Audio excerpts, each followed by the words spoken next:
It's Friday somewhere. Let's drink.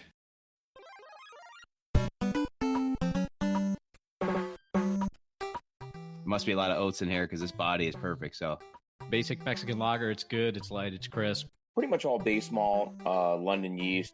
Barley wine, which is adding a really intense sweetness to this. I can give you a rundown of the beer if you want. But we'll get to you.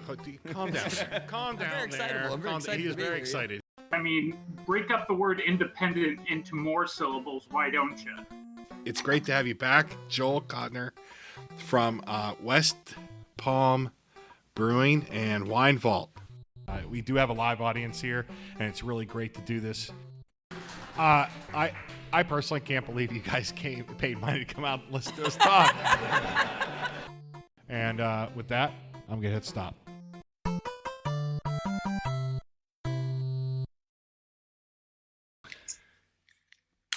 Yep.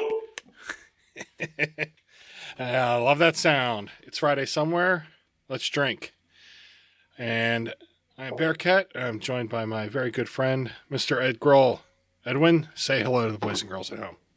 Hello to the boys and girls at home. Good to be back. I feel like we're getting a little bit of a schedule here, I guess. But how you feeling? I haven't talked to you in a little bit. It's been a little while. I'm good. Yeah. I'm good. We got a big show tonight. Big show. Yeah, this is very unbelievable. I'm really excited. I'm going to cut this short and go to our new third mic here. John Trogner, say hello. Say hello. How y'all doing? Hey, friend of the show. This is appearance number 5, at least. Wow. So Cupco caught you, and we're tied, and now you're back in the lead. Nice. So glad to have you back. Thank you. Thanks for having me. We're joined by a new guest, Mr. Lew Bryson, who, thank you for joining us. For the boys and girls listening at home, I'll give a quick intro for those of you who don't know Lew. And I don't know how you don't know this, listen to the show and don't know him, but if you don't, award-winning writer about all things whiskey and occasionally beer. When not hunting for covered bridges, it can be found at the Daily Beast, the Full Pint, Craft Spirits Magazine. And he also has 2 great blogs. And the first is Seen Through a Glass, and my personal favorite, Why the PLCB Should Be Abolished. Great blog. You can and should pick up his book, Whiskey Masterclass, from Amazon. We'll put a link to that in the show notes. I own it. Highly recommend it. And we'll also put a link for Lew's Twitter feed in the show notes. So make sure you check the show notes and buy the book. Lew, thanks for joining us. How you doing? I'm good. Thanks for having me. Yeah. So we're having a big show for a big beer. John, what are we drinking? So I got started before the show with a little lollipop, but I'm going to roll right into Triple Nator. Sorry, this is a late recording. So Triple Nator is the answer to the question if you took Tröegs our double bock, and turned it up to 13.2% ABV and wanted to see what would happen if you try to design it to cellar for years on end, potentially, and taste some verticals. Cool. Corky. And it's a cork and cage. Yeah, so that's why we chose the cork and cage. It seals the container the best. We don't have to worry about can liners or really anything leaking over time. The cork compresses and seals it perfectly. So we should have the least amount of ingress of oxygen possible and the most longevity from a storage mindset. I don't know, sitting around one day just loving Tröegs Nator and how raisiny gets when it, as it ages. I kind of wanted to see if we could harness that and use it to a tasting advantage, let's say. So the thought was, how do we, maybe contain some of that raisin note, but bring in the candy sugar and bring in some of that toffee and to help it hopefully develop with time. That's why we amped up the alcohol level, which also it creates some heat right now, which I love. I love that texture because it lightens up the body of the beer. It's a little hot, a little spicy, but over time it should turn into more like port wine flavors, and the raisins will come out, the caramel will come out, toffee especially, and I don't know. It's gonna be interesting to watch. We haven't, obviously this is the first time we've done it, so we have no idea what it's going to turn into. I just kind of picture it in my head tasting that way over time. And Did you change the malt bill on this, or did you just amp it? We did change it, absolutely. Yeah, I didn't. Tröegs is supposed to be, enjoyed fresh, so we want those raisin flavors right out of the gate. But I thought that I should say the team thought that would be a little overwhelming right out of the gate. So, dialing those raisin flavors back, those deep caramel flavors, and increasing the Munich malts, the kilned malts, the toffee malts, basically, and using the Belgian candy sugar to bring up the fermentability of it, which also dries it out considerably in anticipation for that long nap, and right out of the gate, it's going to be a little drier. It's a little more toffee, but it's weird to say crisp because this is a massive beer. So I don't know if it's a crispy boy by any means, but taking a toffee beer and saying crisp along with it, and hoping it doesn't get cloyingly sweet too quick.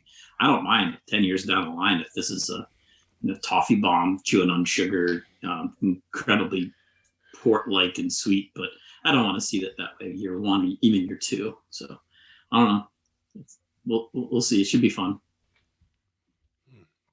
Lew, what are your thoughts on this one? I've been sitting here. I mean, I'll admit I was when I heard about the whole idea and what was this going to be, I was worried this was going to be like malt glasses, but it's not. It's like you said, it's actually almost crisp. Yeah. Because Goose Island sent me the full line this year and expected me to drink it all in one night, which was just insane. And those were thick, chewy. This is, maybe nibbly, but it's not chewy. I'll take nibbly. Yeah, this definitely has a smoothness to it. And I can see where you would want this to sit for like I have a couple of them, so definitely I'm going to set a couple aside for a couple years down the road here. I mean, that's going to be really cool. This is really good, and I don't know if it's the alcohol content in it or not, or maybe just my palate's blown out, but it feels smoother down the palate, I guess. I don't know if that's the word I'm looking for than the standard Tröegs Nator. Maybe that's just because the grains are changed or whatever. But this is good, and if this is going down too fast is the problem. And I have two of them, so things could get a little weird here in hour two if we hit that. if we make it that far. So we started out with a small pilot batch or scratch lab batch, 3 barrels of beer, just to see if we could get it to go this high, and really weren't quite sure what was going to happen. And I'll tell you what, like taking a sip off the tank was like, wow. And then taking some crowlers home, we were like, oh my God, it's contagious. I mean, maybe that's not a great way to say it at this time of the year or whatever, but yeah, it was like, this is unbelievable. And yes, crazy smooth. So you do have to be very careful and aware of how you consume it. I let mine warm up so it gets really hot. I like it that way personally. Like I like heat and alcohol because it helps temper my consumption rate. It slows me down. If it's too cold, it's dangerous. How much tank time are we talking about? This is not a long beer. This is, if you have really strong yeast, our lager yeast just chewed through the sugars. This is about a 6-week beer. Okay. Wow. So it's Wow.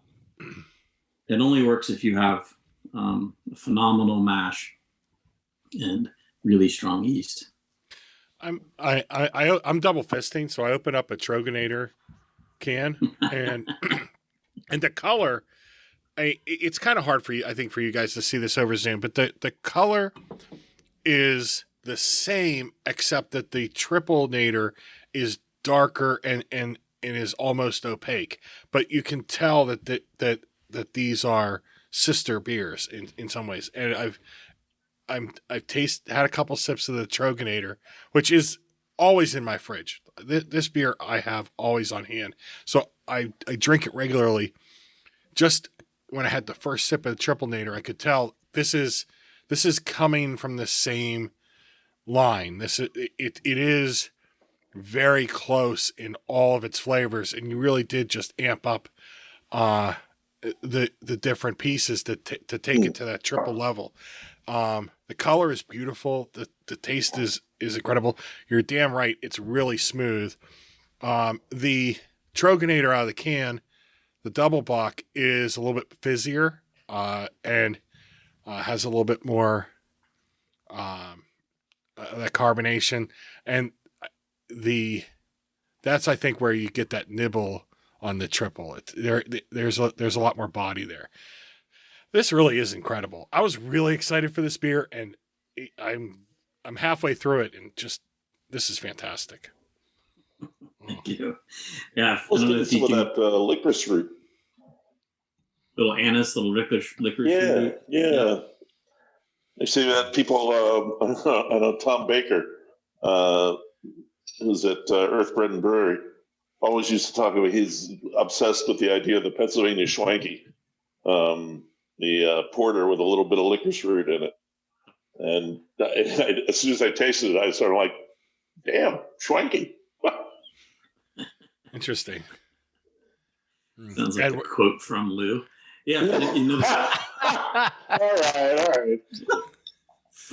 The foam color's darker. The viscosity you can see in the glass. Like it's just a completely different beast. Like when you tear it down by its components, it's built similarly, but actually is very different. But that's just brewer geek thinking and talk. It's not. The world doesn't really care about that. It's really a beautiful beer. From when you thought of this beer to it hitting the shelf on Thursday, how long was your development on this? This was one of the fastest recipes we've ever done. We're so in tune with Troganator, like inside and out, every corner of every malt and yeast, like. This brought to the team of scratch brewers and talked about for literally 30 minutes. We came up with the first round, brewed it on a 3-barrel batch, and we're like, perfect, done. Wow.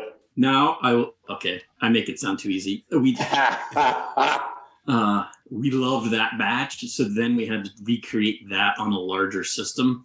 And when we brewed it on our 15-barrel, it didn't work, meaning our boil was different. So the condensing to raise the gravity, we're looking for I think it's a 21% boil down, which for us is a lot. Like we only try to do 3 to 4% per hour.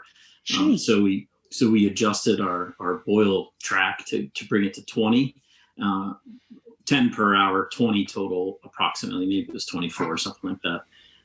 But we figured out our boil program just was altered. So we took that batch that only hit, I want to say it hit 11.5 or 11.8, and it tasted amazing. It tasted just like this. And everyone was like on the team, like, perfect, great, we did it. I was like, nope, we didn't hit the 13.2. Like, what do you mean? So we didn't dump it, but it's not Triple Nator. So we got really fresh, wet bourbon barrels and put it in those. Wow. Jesus. So we have like 30 bourbon barrels of, I think it was 11.8%, not quite Triple Nator, in bourbon barrels. So we'll see what that. I like before you went into the long explanation, you made it the equivalent of you threw it in a Keurig and it was done in 3 seconds. I'm glad you went into the math on that. Your brew house is kind of built for Troganator. It is. So, not kind of, it is built for it. So, when you decide to take Troganator up a level, is that what required like that extra step then to figure it out? I mean, if we really want to go down this rabbit hole, what we actually did was use the 100-barrel brew house to mash and lauter 50 barrels of wort that we then took 20 barrels at a time into the little brew house and boiled it down to get to the condensing we wanted. So, yeah. This is a really energy intensive beer. It's stupid to do. I will say that. It's not efficient, but it's fun, and we had to figure it out. That was the whole thing. We're like, we've never done this before. Let's figure it out. And as a geeky brewer, that's what you want to do. You want to play with your toys and taste ingredients and come up with a recipe. So we spent a ridiculous amount of time trying to figure out just how to boil the damn beer. Like, that's just silly. But again, things that'll be lost in the world. But to us, it was like this super fun project that we got to have fun with. That I love hops, don't get me wrong, but it wasn't a hoppy project. We didn't have to go down the hop combination path and the hop temperatures and blah, blah, blah, blah, blah. We relied on good old brewing science and some math and some engineering and came up with a way to come up with a fermentable, wort base that tasted totally different. So geeky. What's that look like in the marketplace? We're just That it's not a big hoppy thing. It's not going to be in the marketplace. It's going to be just at the brewery. Okay. Maybe there's a place for it, but at least in today's marketplace, without a hand walking in and hand selling every single 4-pack, it just doesn't work. Which is okay. We didn't do it for that. We did it for us. We did it for a handful of, and what'll happen next year is I bet there's going to be a handful of people that reach out and they're like, dude, we'll hand sell this to our best customers, and we want just a little bit of this beer, and we'll figure out how to just do a little bit more to those people that are super in tune with it. They love Tröegs Nator. They want to bring something in for their closest behind the counter customers that geek out on this stuff like we do. But it's not going to be a far reach. It's not going to be a large batch. It wasn't done for that. It was done for the brewer geek in us and the people that enjoy that stuff. There's a couple of us still out there, right? A few. One right here. I want to pull up that thread a little more. You recently redid the label for Tröegs Nator, which is a really nice change. This is happening kind of in the same space as that. Is that intentional? And then the rebrand on the Tröegs Nator, is that meant to try to freshen a Bock in a sea of Northeast IPAs and hoppy bombs and what did you call them? Fruit bullshit bombs, right? Yeah. So I would like to note that was directed straight at me. By the way, I know I'm a hypocrite. Get it out of your system. It's okay. It's okay. So, boy, let's step back from that one. Everything that we at least try to do is intentional. Start with that. Tröegs Nator for us has been, kind of the backbone of the brewery from almost the day that it came out. It's not the best seller.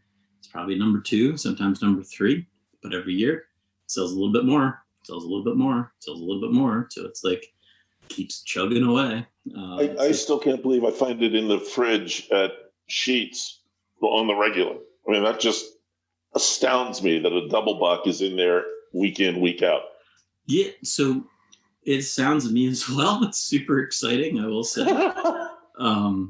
We did a little soul searching right before COVID hit. We really looked into trying to understand how the beer reaches people, who they reach, why they like it, and really did a deep dive, a lot of soul searching there. And the intention was to give it, to Tröegs Nator the attention it deserved, and not just kind of forget about it and keep playing with hops. So with that came the rebrand, which is, we like to rebrand stuff all the time. Sometimes we get ahead of ourselves and do it too fast and miss the mark. Sometimes we get it right and we just keep rolling with it. Mad Elf is getting rebranded this year, just to point that little one out there. So, just kind of we don't like to do them all at once. We once upon a time had that as a way to go about it. And I'm not real excited about doing that again. I lost a lot of years in my life trying to get that out all at once. So doing them one at a time or a couple at a time is way more fun. So Tröegs Nator just kind of needed a new look. at the same time, we're looking at how we can affect the community and how we can impact local agriculture and really what can we do to support that. And we do that with some one-off beers or some once-a-year beers, field study, lollipop, a bunch of small beers that we're doing. Use up about 100,000 pounds of local barley a year, and we want to do more. So I kind of looked at it, I was like, well, duh, why don't we just take our maltiest beer and use Pennsylvania malt? Like, Jesus, it's staring right in our face. Now, the hard part about that is it's already established flavor-wise. So it already has, hundreds of thousands of followers that if you muck it up, they're going to be upset. So we had to do it in a way that used Pennsylvania barley, but didn't change its taste, texture, lifespan, development, whatever it may be.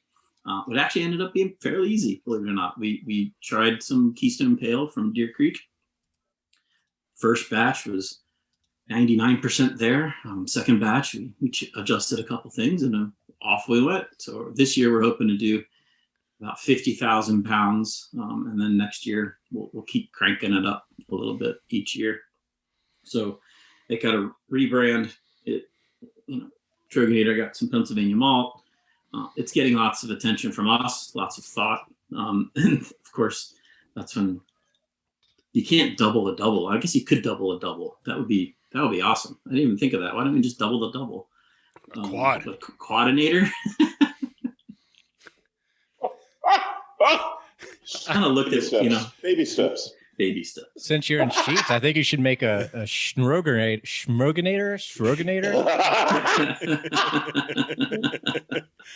Perfect. Careful.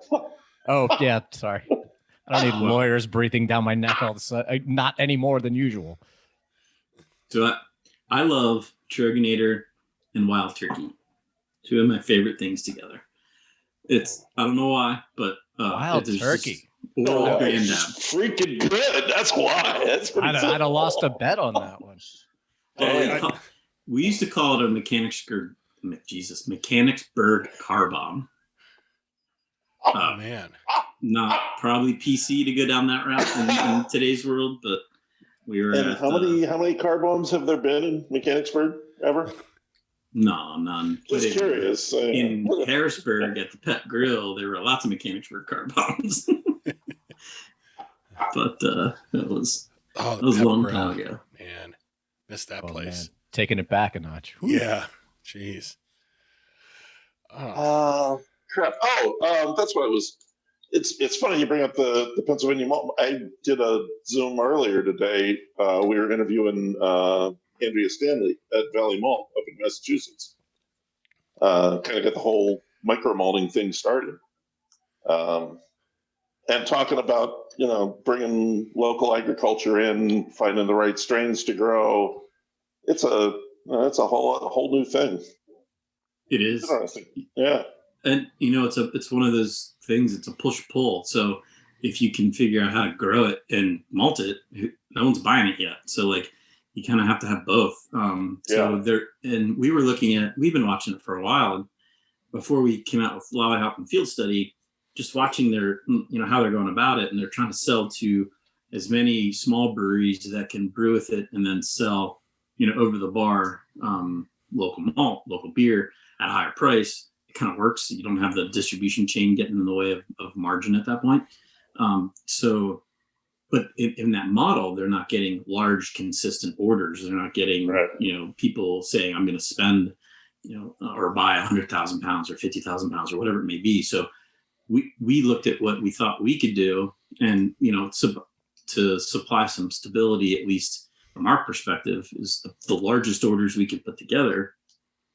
At this point, we're at 2 maltsters. So we started with one and did the Lollipop and Field Study, and that was the 100,000. I think we're up to 130,000 pounds now a year.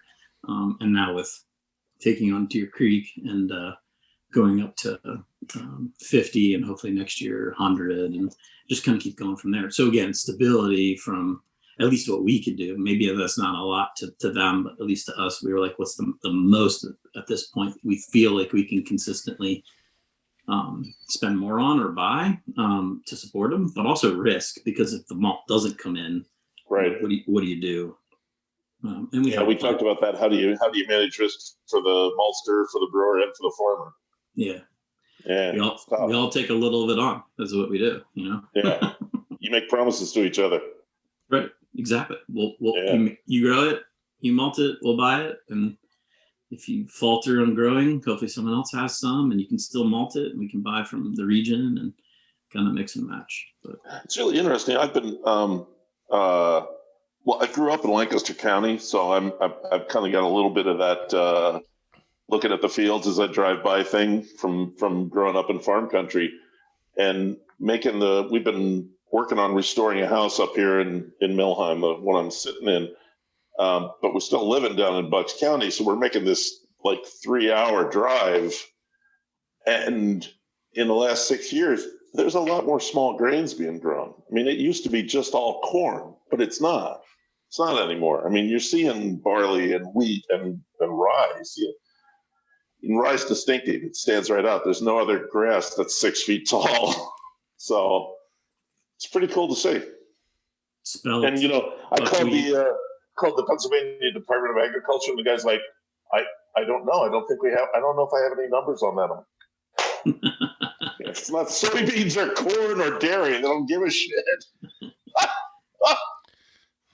There's a lot of great bakeries and restaurants and distilleries, all leading that charge and trying to use as much Pennsylvania malt. Individually, they can't use a lot, but together it does start to add up. And having Deer Creek and some of the other CNC and some of the other maltsters out there has really brought the grains to distillers and breweries, and in some cases to restaurants as well. And that's the hardest part is, I can imagine trying to break through the restaurateurs or the chef's mindset of all the things they have to worry about, and grains just going to be that one little thing. And am I going to make it that much harder to get flour? And they will, and they do, and they take the time to get to know it, which is pretty cool. It's interesting to talk about the support of the local farmers, and I live in Lancaster County, and some of the grain that you use is grown in my backyard in Mount Joy, which I'll tell you I'm proud of. Like, I feel like I'm part of a little circle that happens right here in Lancaster County, and that's the farmland that we have here is part of why I live here. I love the where I live, and supporting those farmers is really important. But that can't be the only reason you do this. The grain has to be good.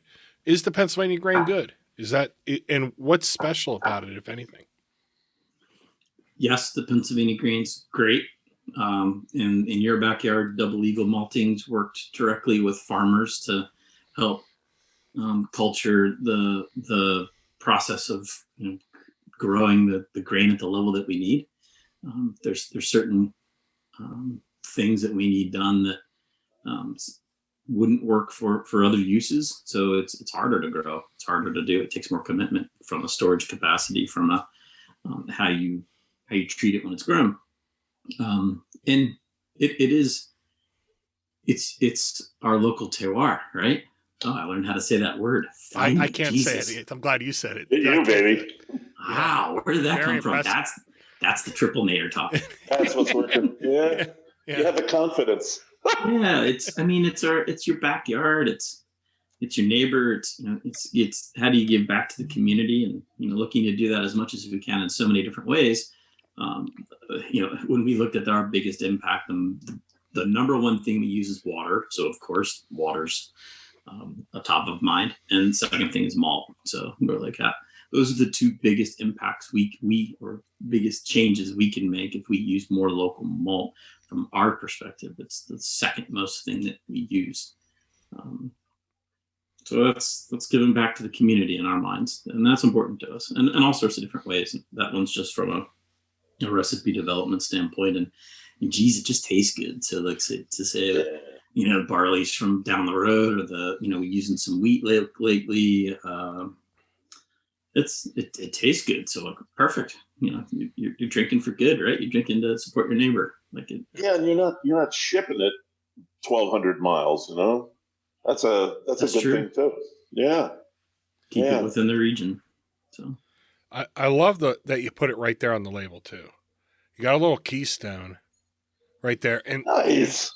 and you guys have really gotten good at this bar that's on your labels, where you provide a very dense amount of information for me as a consumer. You tell me what's important, what you think is important, and then you also tell me what your goal was, what your expectation was. You tell me a little bit story about what I'm about to have, and then you tell me what to expect, and then I get to stand there and say, did they hit the mark? Do I agree? Do I see something different? And you give a dense amount of information in this little space. And the new thing you have on here is that little keystone brewed with PA grains. And I think that's a great little addition. It's a nice statement. Yeah. I really love that little bar of it. And I always check them out. They're really good. Thanks. It's intense how much time and energy we take for the name, for the label, for the data. And it's exactly what you're saying. Being as open as possible, sharing as much intent as we possibly can, and hopefully coaxing our customers into understanding why and how we did it, but also like prepping them for the taste. So if they read it and they're like not totally into it, they're like, all right, that's cool, we'll move on. But if they're into it and tasting it, they can kind of understand us a little bit more. And I'm actually curious to hear from Lew's perspective. Like, you've seen labels change over the years so much, and the importance. What do you think is the prevailing trend of importance in regards to preparing your taste buds through words and through pictures and through and names, and is there any sense to be doing this anymore? I'm not sure it's still all taste buds, but I think it's definitely. It's something people are looking for, whether they're actually using it or not. They're looking for it. They want to see that it's there. I just got some whiskey samples that have a similar. I mean, it's just a block on the label, but it's the mash bill, the age, the type of barrel, where it was distilled, because it's a non-distiller producer. They bought it in Canada, but a complete knockdown of the mash bill, the age down to the month, and it's everything you want to see, and it's all right there. And a lot of times it's not. I mean, certainly in the past it wasn't. We just drank a bottle of Bowmore that had been bottled in like 1992, and the label had a lot of words, but not many of them actually talked about what was in there, except whiskey and 21 years old. That's pretty much all it said. I don't think it even mentioned that Bowmore is on Isla, which these days, I mean, that's like huge block letters. You want to scream to the world, that's where your whiskey's from. And it's just, back then nobody thought any of that was important. And I mean, stuff like this, I don't know, when did this start becoming that important to people? 10 years ago? Less? I'm interested to hear from Ed, when you look at your fruit bombs, like, are you asking where the fruit's coming from, and like what percentage of what is in there, and so on and so forth? Yeah, you just want to know the best by dates. So you want to know whether to duck or not. Yeah, literally. No, I'm just hoping it doesn't explode into my fridge, or my other fridge, or my other fridge, or right into my face as I open. I've had good luck so far, but no, I do definitely see the value in this. Instead of a one-off beer where you might not have time to construct something like this, I think it's brilliant to give the consumer exactly what they're getting, especially when you're doing a beer like this, 13.2. They know what they're walking into. Here's a night ender for you. But yeah, no, I definitely see the value, and no, I do not ask when it comes to my bullshit bombs. I think that's the problem. Or my Miller Lights. Those one-offs should not. That's true too. Those one-offs, I think I think every beer should be provided context. And that's what this is doing. It's context to the consumer, to saying this is what you've purchased, this is what we intended, because otherwise I'm stuck guessing. And John, you referenced it's a lot of effort. Okay, am I not worth it? I'm buying your product. I mean, obviously you think I am, but like, why doesn't anyone else? Like, that's like. I'm wondering if it's a point of differentiation now, where you leave it open to mystery, you leave it open to chance, and that's maybe part of the experience now. Like, where, because we go back so far, probably before Ed was even old enough to drink, but like we put so much information on the bottle, because we would never do a can for the longest time. I said it was only good for soup, and that usually comes up eventually. So times change, things change, and we just are stuck in that habit of doing it. But there's so many people that, coming on up to the scene in the last, let's say, 3 to 5 years, they needed a point of differentiation. So now, is it like the thing to not have that on there because they don't want to be reflective of an OG brewery or of a too much data company? And now it's just how many stars, how many caps are there, like how many votes do you get, like, type thing. Well, I'll even give you the opposite there. For labeling purposes, I remember being in college and the ice beer thing started to hit, and then everyone started throwing the ABV on their cans as like a badge of honor. And one was like 5.5 and the other one was 5.8 and the one's 6.1. And we were like, 6.1, please, like, because we were just looking for the cheapest way to get messed up. So, I mean, I can see that, but now as an informative thing, as when you become more of an adult, you want to make an informed decision as to what you're getting into. But I could see that both ways. But no, I think what you guys are doing is great. And the one-off, I don't think is an excuse. John, you're at 431 scratch beers. I mean, how many of those are one-offs? Almost all of them. Almost all of them. Yeah. Almost all of them. And every one of them that you seem to put out, you take time to either, if it gets canned, it gets a write-up, or you put it up with a write-up on your social media with similarly provided information and context, if not more. This is. So I'm just going to throw in what I'm most proud of. Isn't the 430 or 431 or 433, whatever the F we're on right now. Yeah.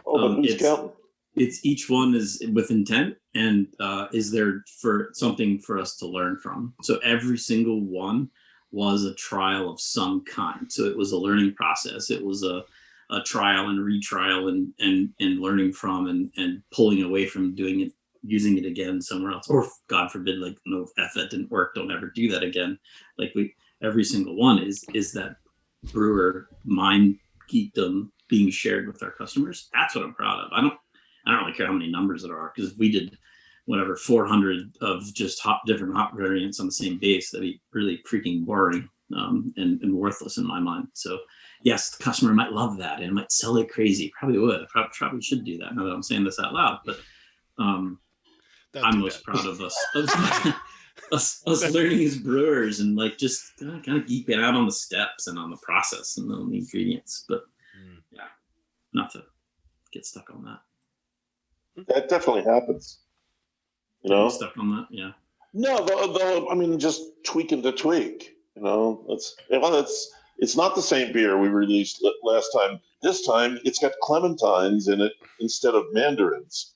So there's a difference. Lou, it's much more subtle than that. I mean, and we were on the Veil train for how long? And then you got blue Ferrari, white Ferrari, red Ferrari. I had them all we had them all, and I was spending car payments every month on it. Right, and the Veil, we called it the Veil train, and we did it for 8 months, a year. It was a lot of fun. Oh my God! But we learned. What we learned was this is all the same thing. Just the label is there to move things around. Oh, damn, Perpetual Darkness. Nice follow-up with John. And then we got Impending Descent Barrel Age from Ed. Yeah.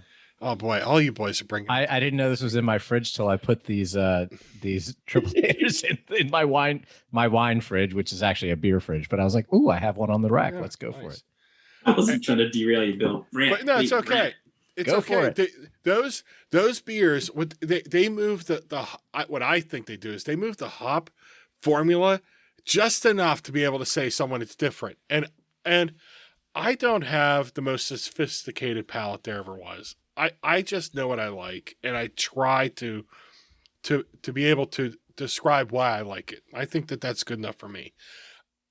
And those beers, they can be good, but if you're sitting there telling me that there's a lick difference between them, your palate must be incredibly more sophisticated than mine.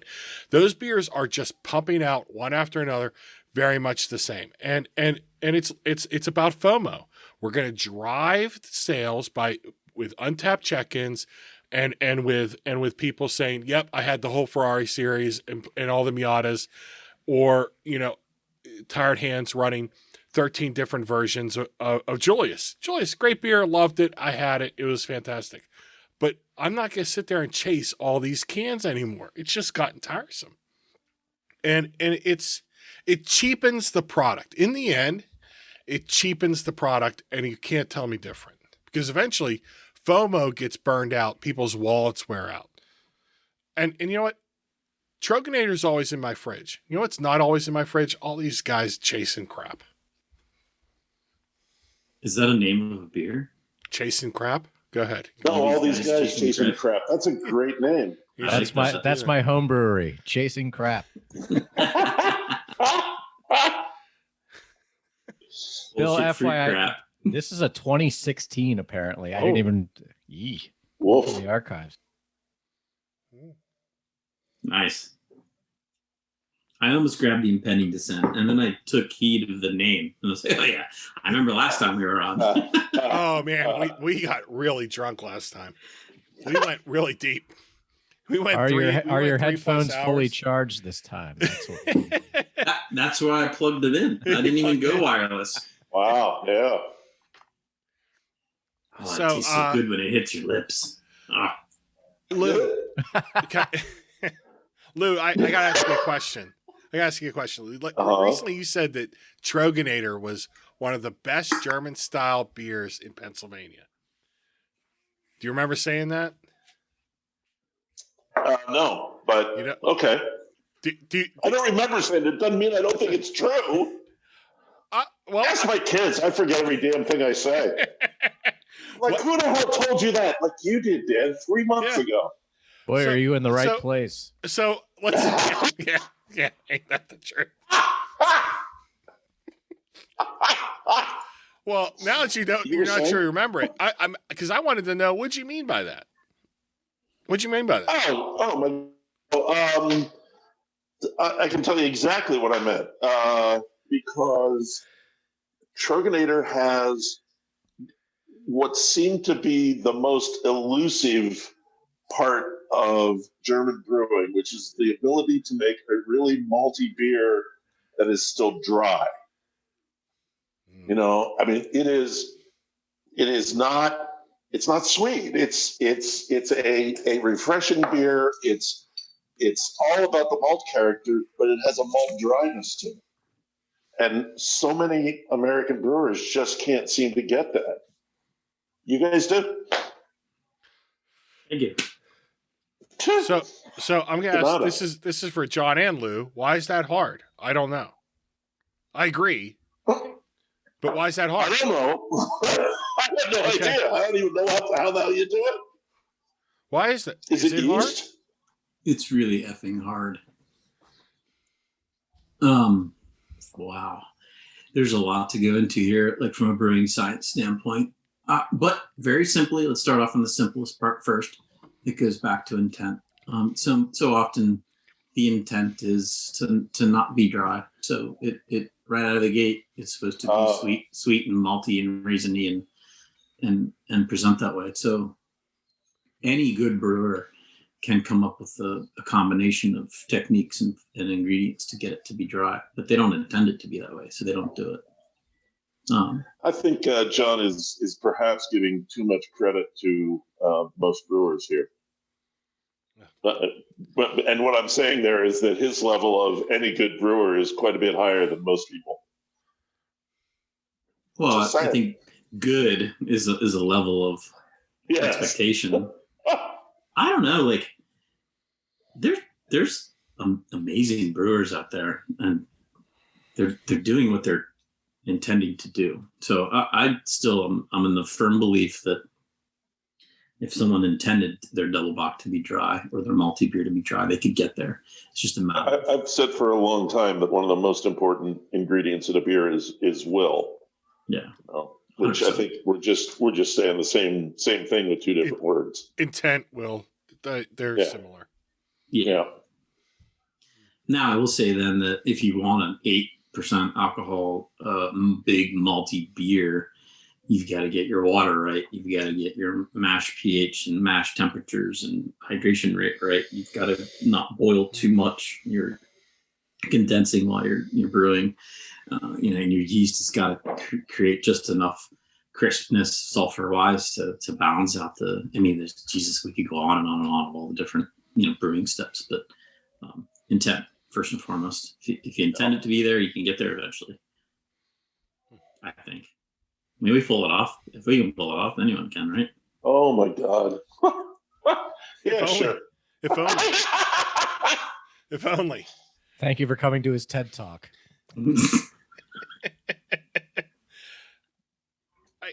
Is doing a German style beer important to Tröegs, or does it say something about Pennsylvania brewing history? Is it the same? Here's what is important to us, and I'm going to go back to 2001, 2000. Before you could go anywhere and just try anything, because there are breweries everywhere now. So you don't have to travel like 6 feet before you try something new. So back in the 2000s, you had to get in a plane and go somewhere. And typically you'd go somewhere that had tradition and had been doing something for a very long time. So they have practiced their recipes over and over, and they've come up with what they think is the best combination of ingredients and technique and what they're known for in their area. 2000s in Tröegs world was really freaking difficult. We were barely making it by. We were kind of paying ourselves, Chris and I think we might have had 2 people volunteering or 3 people volunteering. It was a really small group of us. And Chris was like, I'm going to Germany. So he and a buddy of ours who spoke German, which is important, got on a plane. That would help. Yeah. Flew to Germany with a backpack. And the idea of backpacking and you railing through the cities of Germany that were classic. So classic Hefeweizens, Kolsch's, Alts, Double Box turned out to be one of the best stops. He stopped at a place on decks. He describes going up a hill and drinking Double Box at this monastery and falling down a mountain on the way back down. Like he was like, it was amazing. It was crisp. I'll be right back. It was crisp. It was malty. It was 8%, but you didn't know it until you stood up. So like the sign of a good double bock was that. So when he came back to Tröegs after this trip, it rained the entire time. The funny stories involved that we don't have to get into, but he verbalized these flavor experiences he had. I could just read books about these beers. I didn't go to Germany at that point. So he was so excited about just sharing what these different tastes were for these different beers. So you couple, like, we were reading Michael Jackson's book on beer, which was like the best way to learn about tradition at the time. And coupled with his words of how he described the beers and like all that energy and all that memory and like all these just fun things. Like it was fun. It was exciting. It was invigorating at a time when we were really struggling. So we're like, cool, let's try it. Let's do it. Let's roll into some of these. Sunshine Pills was born. Tröegs Nator was born. Dreamweaver Hefeweizen was born. So these taking to traditional styles that he experienced, let's say, in the wild on a one-on-one basis, and then bringing them back that we could then reconfigure through our lens. That's what we like to do. We like to explore, go out in the world, we like to explore, we like to come back, share it, kind of play around with recipes, ingredients, and technique, and then bring it out to our customers. So it's that side of it, whether it be in this case Tröegs Nator or in other cases all sorts of other beers. That's the fun part this one happened to be German related. Right. It's not always that route. It can be from all sorts of different places. So what is that lens that you described of Tröegs that you're pushing it through? Because it's going to bend the light. And how does the light bend in your lens? The fun part now is, so it used to be just Chris and I just pounding out ideas, like just grinding them out. But now it's not. Now it's, when it comes to beer, there's 6 of us that sit in a room, all with different backgrounds, all with different likes and dislikes. And that exchange of ideas and exchange of, really what it is, we push each other to be better and better every single time we open our mouths. So like we're our worst critic, and we all have this insatiable appetite to explore and discover how technique and ingredient create flavor, but in different paths. So while I like certain things, there's a couple other guys that don't like those, so they help keep me in check on some routes. But it's that exchange and conversation of just finding the path, the better path based on all of our collective input, which is super hard. Ultimately the buck stops with me, and so if it sucks, it's my fault, but if it's awesome, it's their fault. Let's put it that way. Cool. So yeah, that's the fun part. And it's actually getting more fun and harder at the same time as time goes on. Why is it the right way harder? to put it. Why is it harder? Maybe because we're harder on ourselves, and geez, the world's changing so much that we're actually trying to take into account people's perspective. Yeah, that's the right word. On 13.2, I think is the word you're looking for. Perspective. I got down. This is 10.6. I thinned it out. Or 10.6. Thinned it out. I mean, yes, technically, but like a goddamn blood thinner. That's you slowly step it down. Yeah. So this is a good titrating. This is a good juncture. John, you moved on to beer number 2 I mentioned earlier. It's Perpetual Darkness, one of my favorites. Barley wine style ale, right? That I got a case of that, and I'm down to only like a 4-pack left, and I'm trying to parse them out. Tell us a little bit about that one. So Perpetual Darkness, inspired by the concept of, if we took Perpetual and everything that's awesome with that and ramped it up to not a modern barley wine, which I have a different perspective on now, but a different view on a barley wine. I'm not saying that we designed this one to age. So this is drinking now type thing. Like it's not lay it down and hope it tastes great in 10 years. It's a hop forward malty beer. So does it make any sense to age hop beers? Not in my book. I don't think so. I will say, so I'm going to go back to the 90s. So Ed's probably still in the crib at that point, but we had I think it was a firkin of We're the same age. Thomas Hardy. That's right. We probably are. I think it was Thomas Hardy flown over to Colorado to a homebrew event that I went to. Firkin of Thomas Hardy? Yeah. I remember I didn't tap it. I remember seeing it tap. God. I think it was Thomas. It was a British barley wine. And we had a firkin of Old Nick in Philly. Young's Old Nick, was it that? I don't know. Was that in the 90s? Yeah. Yeah, it was at Sugar Mom's. Well, I'm 100% sure I was in Colorado at this point. Right. I will say that. Oh, no, you're right. You're right. I wasn't born then. I was born after grunge. Oh, that's not true. We know that's not true. He was self-aware after grunge. That is true. I was born during disco. Whew. So that was where you had a pretty heavily, but it was more English dry hopped beer, along with that minerally malt. I thought it was pretty interesting and neat. Now that was fresh too. So, maybe that wasn't, actually that was a little older. I don't know. Hops and age that was actually when I first started thinking about session beer, when we were drinking that Old Nick, because it was so damned good. I remember thinking on my second glass, I wish this was only about 3.5% because I would like to drink it all day. So I kind of got, because these people who say, "Oh, if you like that beer, you really just like you just like pissing because it's just like, I like drinking beer. I really like drinking beer, a lot of it. You like drinking beer and talking, so I can see how you. Yeah, well, it's fun. Yeah, the low ABV, so you can keep talking. Yeah. Well, this is why I don't smoke weed. If I smoke weed, I just fall asleep. Who the hell needs that? There's no fun in But that, it's right? me. Lou, let me I can be ask you stupid something. anytime. Since you brought up sessionable beers, which I consider traditional English, mild style, that kind of thing. What are your thoughts? And I think it's waned, although some of those session beers, they're not calling them anymore.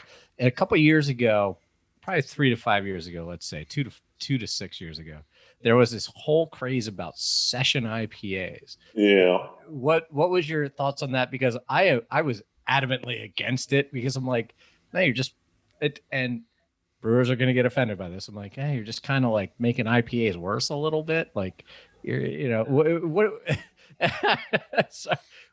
what are your thoughts on that? Because everyone knows I have these terrible thoughts about session IPAs and session this. And they just I think they just slapped it on a label so people are like, oh, I can drink 50 of them, as a marketing tool. No, I think it was the other way around. Okay. They put IPA on it because they knew that would sell. Okay. Yeah. John, you're a brewer. What does IPA stand for? Today? Increases profits automatically. Oh. Jesus. I gotta be honest with you. I wasn't expecting either of those answers. Right. I was not either. I was already spit taking. Wow.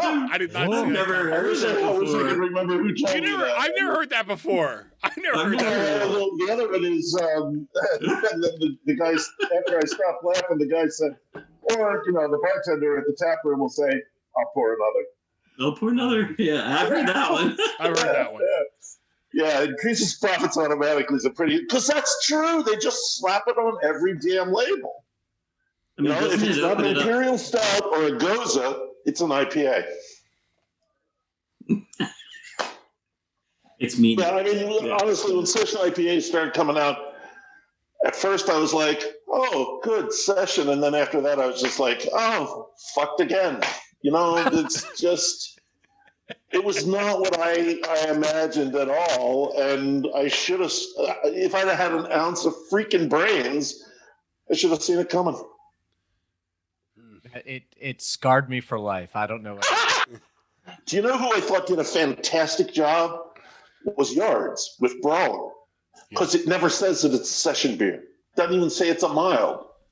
It just says it's a dark pugilistic ale, and it smells like a son of a bitch, Oh, Kehoe, that evil genius. No, that's another bunch. Yeah. Oh yeah, I forgot. Jesus. Yeah, right. Different brewery. Sorry. I will say this.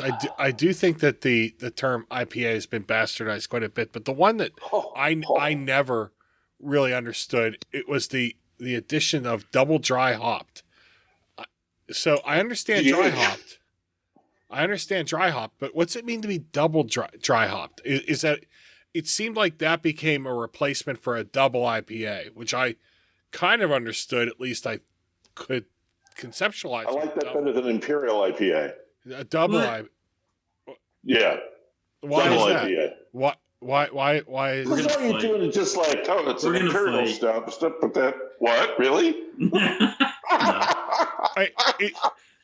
Imperial and double, I've kind of always just thought was like, well, 6 to 1, half dozen to the other. Yeah, it's just semantics. It really but is. The thing with double dry hops makes me think of this billboard on 95 that I drive past all the time. It's for a sushi place, and they say, our sushi is on sale 50% off every day. I'm like, no, it's not. No, it's not. That's the price of sushi. What? That's the price of sushi. That's the funniest thing ever. That's fantastic. And I can see people driving by. Oh, let's go there. Want discount sushi all the time. That sounds like a great idea. Great gas station sushi. Oh man. So how'd you get that parasite, John? Well, let me tell you. Eat and drink a lot more.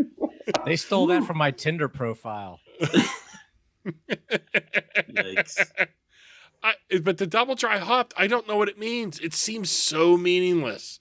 Did you use twice as many hops in the dry? Or did you do it twice? Or did you do it twice? Right. Like what does it mean? Who could know? It's just this other thing. And people, You would have to ask somebody from New England probably. but people run to it. Yeah. People run to it. They do. Do they still do that though? Oh yeah. Yeah. Trillium loves the double dry hop label right on there, and it's replaced the double IPA portion. So the ABV moves up, but instead of being a double IPA, it's a double dry hopped IPA. It's like what label and And this they really goes do back call to, it a DDH. yeah Right? You're supposed to know. Yeah, and it goes back to this concept of communicating context to the consumer. If I don't know what you're doing, okay, great. I drink the beer. I like it. It's nice, but nice compared to what? Like, other than my general enjoyment of it, is that enough? And I will tell you that for me, it's not. I can like a beer and enjoy it, but I want to understand it. And My inner brewer is screaming right now, and I kind of gotta let it out. It's like tinnitus, isn't it? Damn. So, regardless of what all that nonsense is, there is something to timing of hopping and fermentation activity to accentuate certain flavors. I've not cracked that code, so I will say that right out of the gate. There's a lot of things we're exploring right now, but there absolutely is a relationship between how you add and when you add hops to your final aroma and flavor. And I think the original intent for a lot of the brewers that were doing it was I think if I put some in the beginning of fermentation with the yeast activity, we're getting a transformation of flavor. And then if I do some later, I'm getting a different flavor from the same hop. So I think the original concept and intent is true.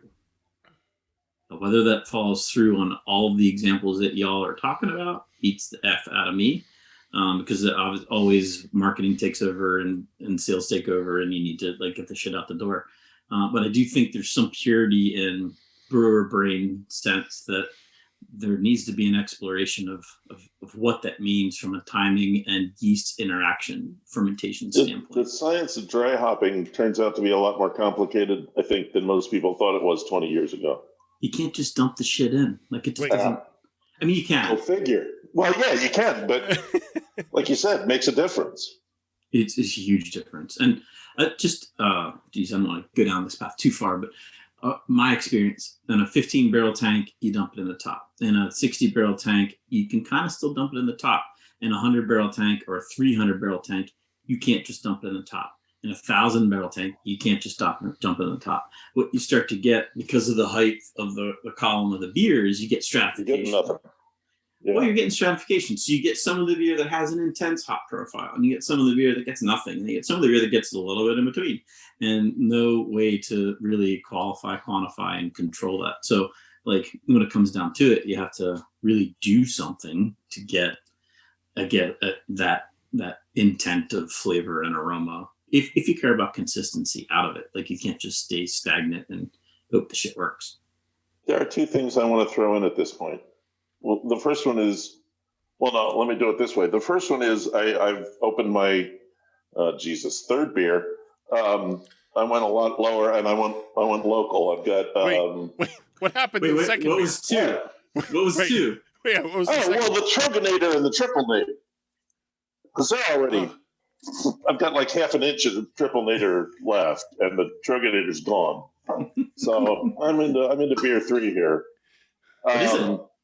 Otto's, just a small batch Arthur's Porter. It's a label they slap on a 16-ounce bullet, and I believe this one is actually called Arthur's Kitchen Sink Porter because it leftover grains and I don't know. It worked out pretty well. Tastes good. Otto's up by State College. State College, yeah.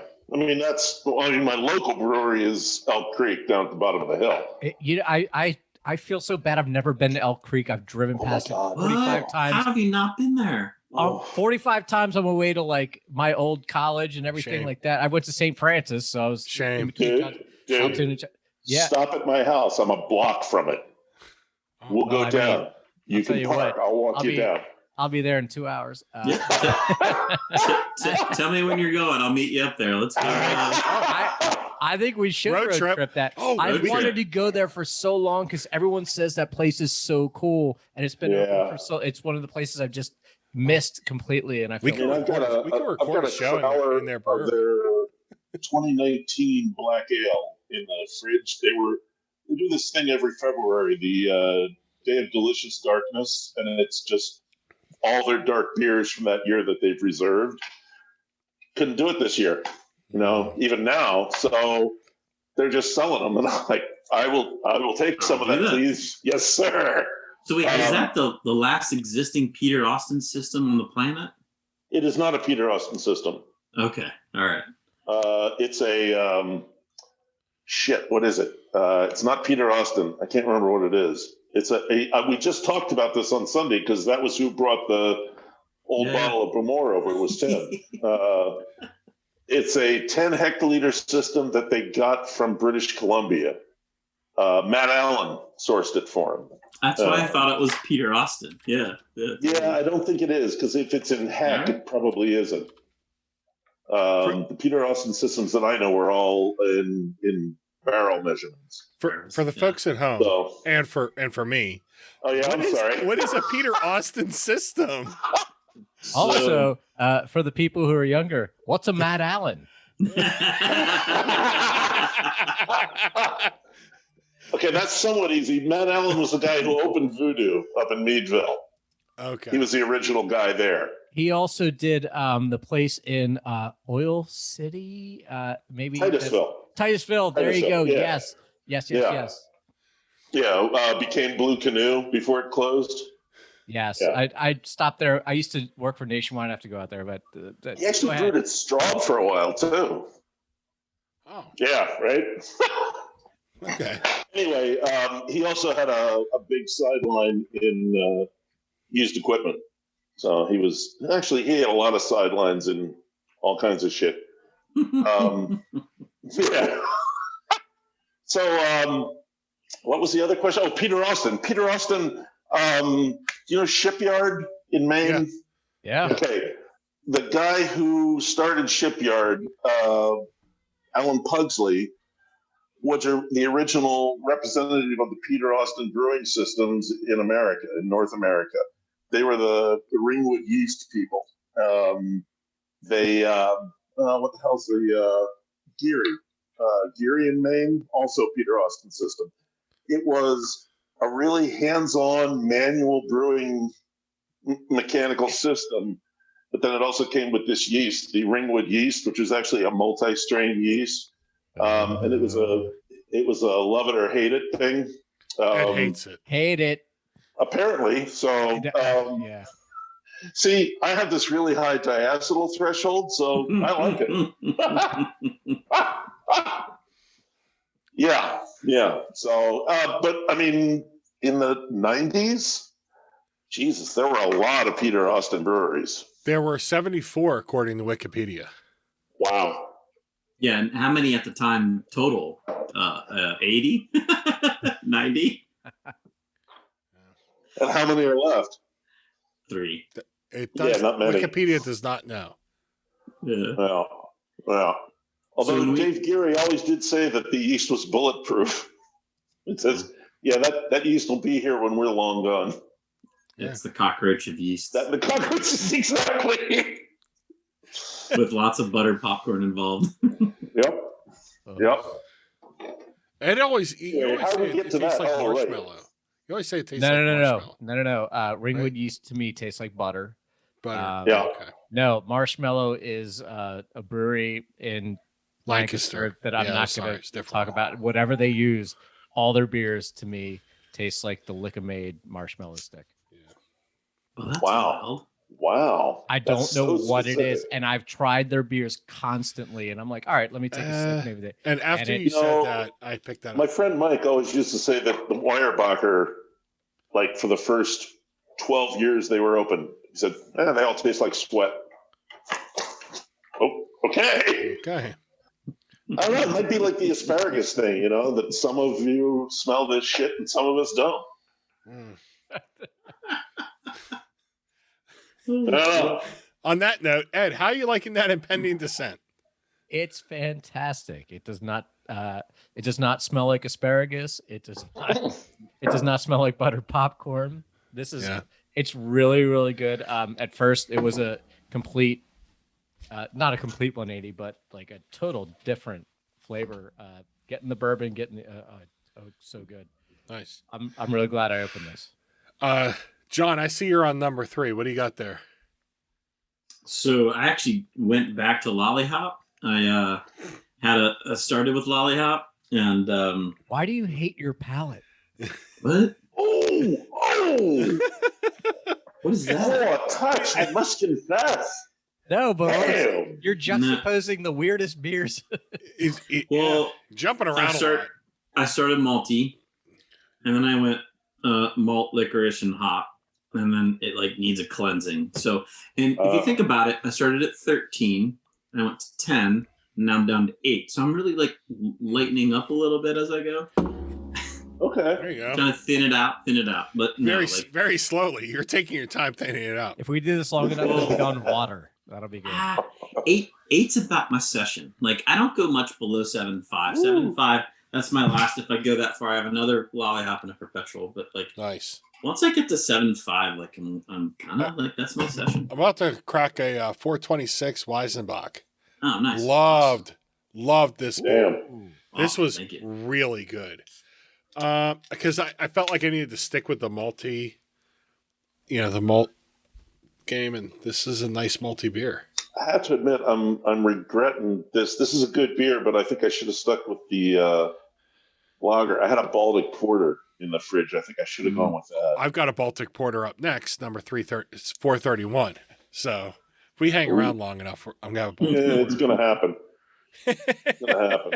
I love walking that lager line. That's for sure. Yeah.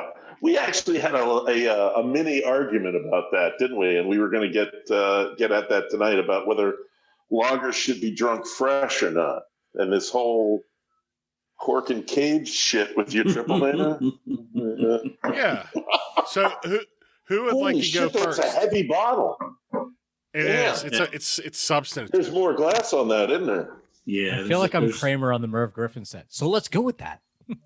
So the glass real quick. It's meant for bottle conditioning. So like our Lagrave and our Drovial, we bottle condition to champagne level, so we can handle the secondary fermentation and not explode. The Lagrave's actually like 4 volumes of CO2. Like it's stupid high, but that's part of the texture and part of the flavor. Mm-hmm. So like we're not gonna have that in Triple Nator because to have a fizzy triple black would be silly. So it's purely there to block the oxygen. It does make me think of the one disastrous thing I had. I had a party at our house. God, it's got to be 10 years now to get rid of old beer, to just pour it off. Invited a bunch of friends. People came from, for Christ's sake, Beaumont came down from Canada for it. But at some point, I'm in the kitchen of my house with Mark from Iron Hill, and we opened up a bottle of the pig iron that had been aged in Tabasco barrels. Ooh, that's weird. Yeah, I still have a dent in the ceiling. That's what I'm getting to. Literally blew out of there so hard, I had like a 1/4-inch dent in the drywall. My wife's like, "We can spackle that." I'm like, "The hell we are. We're gonna No, keep that's a bad right there. there's a bar in Mexico City with a bullet hole from Pancho Villa, and they kept that. I'm keeping my pork dent. That's your bullet hole. Not quite the Valid. same level of Not quite. history. but Yeah. still important. That's a cautionary tale. Don't use freaking Tabasco barrels. Peppers in beer are not a thing I enjoy. So No, it just doesn't work. That's a path I haven't willfully walked. That's for sure. but Lew, you were kind of pushing back on the idea of going long on a cellaring a lager. You weren't in favor. So I kind of like on the surface understand your position. John, I want to know why. Let's hear it, Lew. I want to hear why. I have to back off a bit because my wife has since pointed out to me that I have a number of 10-plus-year-old Sammy Clauses and EKU 28s in the so okay, all right. I'm a blowhard. I don't know. There's just something about lager that wants to be fresh. Why would you pigeonhole a yeast in such a small sliver of life? Pigeonhole a yeast. That almost sounds sexual. I don't like that. Oh, Jesus. Pigeonhole a yeast. I'm not going down that far. John, Yeah. Such was my intent. You win. You got it, Lew. Well so done. John, people are gonna be able to lay this beer down. Let's give them some advice about how to properly cellar a beer, because I think that's important too, right? Gotcha. What would you tell people to hope that they would have the best experience in that regard? I'll talk through the intent. The idea was, I don't want to geek out on this, and I don't want to be pretentious about it. So I want to make it as simple. That's good. Not geeking out is going to be hard for you, buddy. I know. I just want to make it as simple as possible for you and your buddies to get together and drink beer.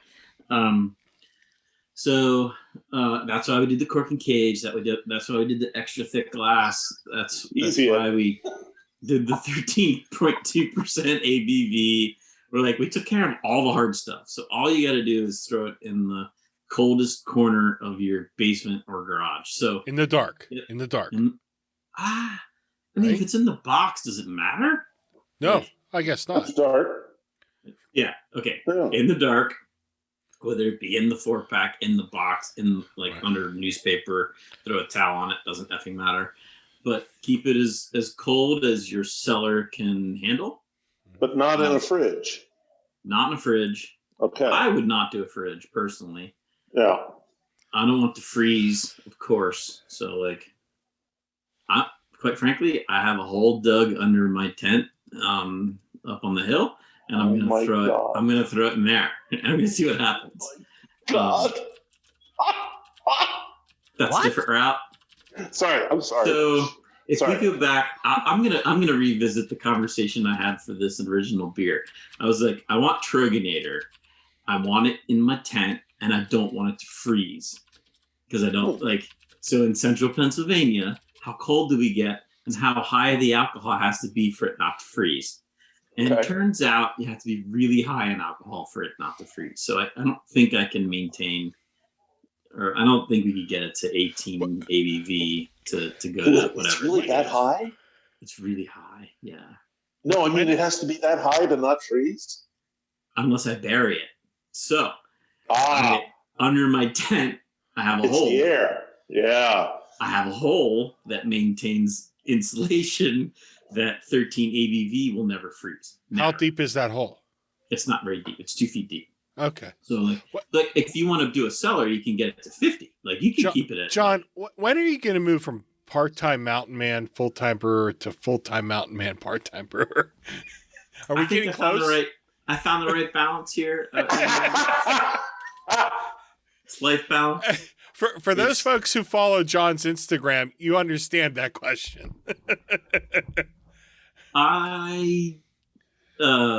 Jesus. This all started because of COVID. We did a separation from a safety perspective, and I still can run equipment, believe it or not. We saw me and managers remotely. No, I'll go show up and I can run equipment. Oh, okay. All right. So from a safety perspective, when this first hit, we were like, how do we maintain operations? Well, we Yeah. maintain it by separation. So we like separated all teams, separated all managers. And that just kind of never went away from a safety perspective until recently. It's starting to kind of go back to normal. Sure. So when we did that, I have a dungeon room that I'm in right now that kind of works for remote work, but it's no fun. So I've found a place on the mountain that I can put a tent up and put a heater in, burn shit and have fun and like be creative at the same time. It turns out I'm way more creative when I'm in that environment than when I'm in any other environment. I'm shocked. Yeah. So found myself on the mountain, and dogs have fun. And now I will say that I need to be more connected to operations. So now I've been spending a lot more time there. So I steal the weekends to go out and hike and do stuff, and maybe some afternoons as well, but not like COVID time. Is this gonna have a permanent change on things, do you think? Or are we gonna eventually slip back to doing the shit we were doing? I wish I had the answer to that. You guys have any idea where we're going? I don't think I will say I don't think that we're not going to just come right back to everything. I think we're going to carry a lot of this forward, and we're going to carry it forward for a long time. I got 2 young kids. They're 8 and 10. God bless you. I think their lives will always have this as a life-changing event, much like kids during the Great Depression who were their age and how their lives were shaped around it. And I kind of like one of the moments where it really hit me about how it was affecting them was during Halloween. We still went out trick-or-treating, but my kids were waiting at the bottom of the driveway while other kids were up at the door. And then they'd go up and they were taking candy just out of a bowl, right? There was no one answering the door. And they were. So are you saying your kids are getting more polite, or they're becoming shoplifters? They're becoming more polite, but without really me saying anything, because I'm just following around with them. They instinctively understood the need for greater personal space, and I wonder how that's going to affect them long term. And I really I don't think it's all positive. I think that some of this is really, really difficult for them and hard.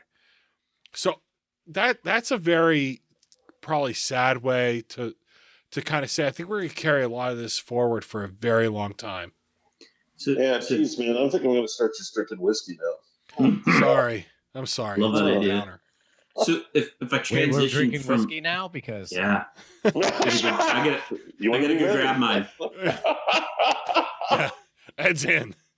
Let's take turns. We'll all go grab our whiskeys and bring them back and have a gentleman's discussion. And just keep talking. That's a great idea. Nothing can go wrong. So if I take off my brewer hat and I put on my distributor / sales hat, you get intensely focused on customers' habits. And in that case, a word called occasions always comes up. So you start thinking of why and how people are choosing to have occasions with in our case, it would be beer. So like watching those habits and seeing how they've formed, it seems like during COVID world, people still found their occasions. They still got their quote unquote social outreach done. They still had it. So they shifted from being in a bar and a restaurant and that social interaction to something else, whatever that other thing may be. And everyone had their own path that they went on. So then that change has happened now for Jesus. It's been a year. It's a long time. It didn't take long for the shift. The shift happened quickly. We had massive unknown and fear for a month or two. And then we had enough understanding that people could get comfortable in their social world, whatever that may be, and then stuck in the pattern. And maybe let's just say that's 6 months. So in 6 months, people are stuck in their social patterns and very comfortable with it. And they may or may not be getting all they need from it, but they're getting a lot that they need from that. So my thought is it's going to be really hard to pry them out of that into something new, no matter what happens. Is this something new, even if that's something new is something old? I don't know. Habits are hard. Yeah. Great. Yeah, but going back to old habits, ask anybody you try to quit smoking. Whoa, that's an addiction. I agree. I feel addicted to going to bars myself. Well, I was going to ask, like, how many of you guys are back into any old habits? Like, have you shifted back to any old habits? Oh, like, at all? Dude, next week is my second vaccination. 2 weeks later, I'm going to be in a bar. That's exciting. I can't. Oh, Next week is my first vaccination. I've been going to bars pretty nonchalantly. I've been going to do brunch. I'm probably the worst person on the planet. I'm just, as long as I still wear my mask and I do everything that I can to make sure that I'm obeying the rules because I want my local businesses to thrive and everything. But I've been going just because I still feel like I need to feed the, local businesses and everything. Oh yeah. I want them to feel normal too. We did outdoor all last summer. I mean, John, at Elk Creek. Yeah, I mean, it's just awesome. I just love going in there and just being like, hey, these bartenders need money. I was even contributing to, there was an Excel spreadsheet going around Midtown Harrisburg. Hey, these are bartenders. Every time you have a drink, when none of the bars were open, you have a drink. Oh, you tip a bartender. You do this. Wow. Somebody. Wow. Yeah, and it was a live active thing. So I've been trying to do as much of my part as I can, and at the same time, I know I'm taking risks, but I'm doing the best that I can to make sure that I'm mitigating, me or anybody else being close contact. It's not you earned your industry wings, that's for sure. Yeah, thank you. Ed had him long norm. ago. Yeah. That is not the norm from what I'm talking to people. And I know that's fantastic. I know that I need to be cautious with other people and everything just in case. But at the same time, I'm like, I've got my corner seats and I stay away. But at the same time, I'm wearing my mask. I go to the bathroom, you wear a mask and respect what the rules are so you do not get your business in trouble. Like, just go with it. And at least you're then patronizing them as much as you can. So I don't know if I'm an outlier, but I know a couple friends that have been coming and doing the same thing. So I hope that it's ramping up. And John, with you guys have such a big venue. I can't imagine that you guys aren't putting that to capacity every weekend for like brunch or Saturday night or whatever. Am I wrong? Or I mean, maybe on a Saturday, but in all reality, like the people just aren't there. Like so there is an army of people like you that are doing that, and the group of at least our customers are just now starting to get a little more comfortable with a little more exploration. You have the bucket of people that never believed it was a real thing and would go out no matter what, and you had the bucket of people that had health issues that couldn't risk anything. But in the middle was that group of, I think what you're kind of describing, but maybe a little more timid and shy about going out. And that's the bulk of, I think, what our customers were. And we tried to provide the best safe environment for them to consistently come back. But quite frankly, there's just not that many of them. In our world, though, just real quick, it's travel. So being in Hershey, you needed to have travel across state lines, and that wasn't happening until just recently. So there was a light at the end of a tunnel and seeing people travel across state lines. But for the most part, super conscientious customers doing a lot of what you're talking about, but not quite to the extent that you're saying. Gotcha. I've eaten indoors over the last, I think, 56 weeks. I think I'm hitting that number exactly right. I've eaten indoors at a facility exactly once. And John, it was yours. Ed and I met up for which release was that, Ed? You're asking a lot of Ed's. I can't even remember. we got together. Ed and I had a couple drinks and had lunch at the brewery. And that there's a lot of reasons for why I haven't gone, personal reasons but I felt comfortable at that time. That was a couple months ago. I'm curious to see what your facility looks like come April 4th. So for those folks outside of Pennsylvania or those that don't understand, April 4th, a lot of the regulations will ease, not go away, but ease within Pennsylvania. How do you feel about things coming April 4th? We'll have almost no change from our perspective. The only difference is we have a bar that faces our bartenders, which is the best seat in the house. It's the best seat in the house. That will put some dividers up. And okay, we took the very hard approach right out of the gate. When I say hard, like the rules that they gave us were not as strict as the rules that we put on ourselves. And we did that for a reason. We wanted to make sure, first and foremost, our coworkers across the company were safe. And in the beginning, we didn't know what that meant. So we took a really hard line. And as we understood a little bit more, we loosened them a little bit, but really not that much. So quite frankly, when it goes to whatever, 75%, you get a bar room and not have food, blah, blah, blah, it really doesn't change much for us. We're going to keep it not quite as rigid, but we're being cautious on how we open things up, and just kind of taking a wait and see approach. Whether that's right or not, I don't know. A lot of people aren't taking that route, but that's what we're doing. Is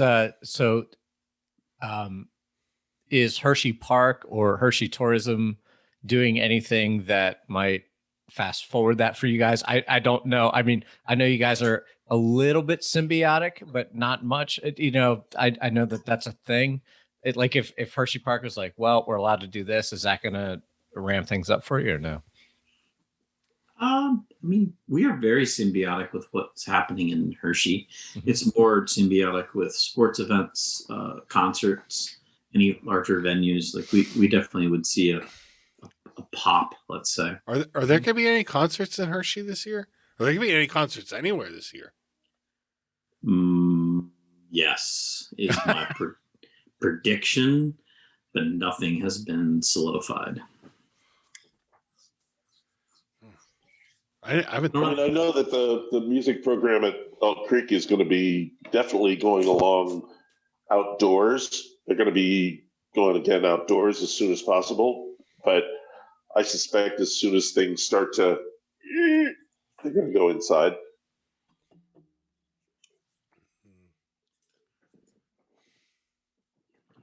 Hope so. Jeez, yeah. Hope so. I think what Lew said kind of sums it up there, right? I get my second shot. I'm going hog wild. Yeah. Lew's back to normal. He's Lew gone wild. Like I think that like every single person. 2 weeks. Yeah. Oh, give me a shot. You get your shot, and then you wait 2 weeks, and then Lew gone wild. Yes. I've had both my shots. Somebody was asking, what are you going to do after your second shot? And I'm like, I'm going to go to a bar. I'm going to get a cheeseburger and a draft beer because I miss the shit out of draft beer. Oh. And then I'm going to do that again for the next 3 days and just talk to everybody. I love that.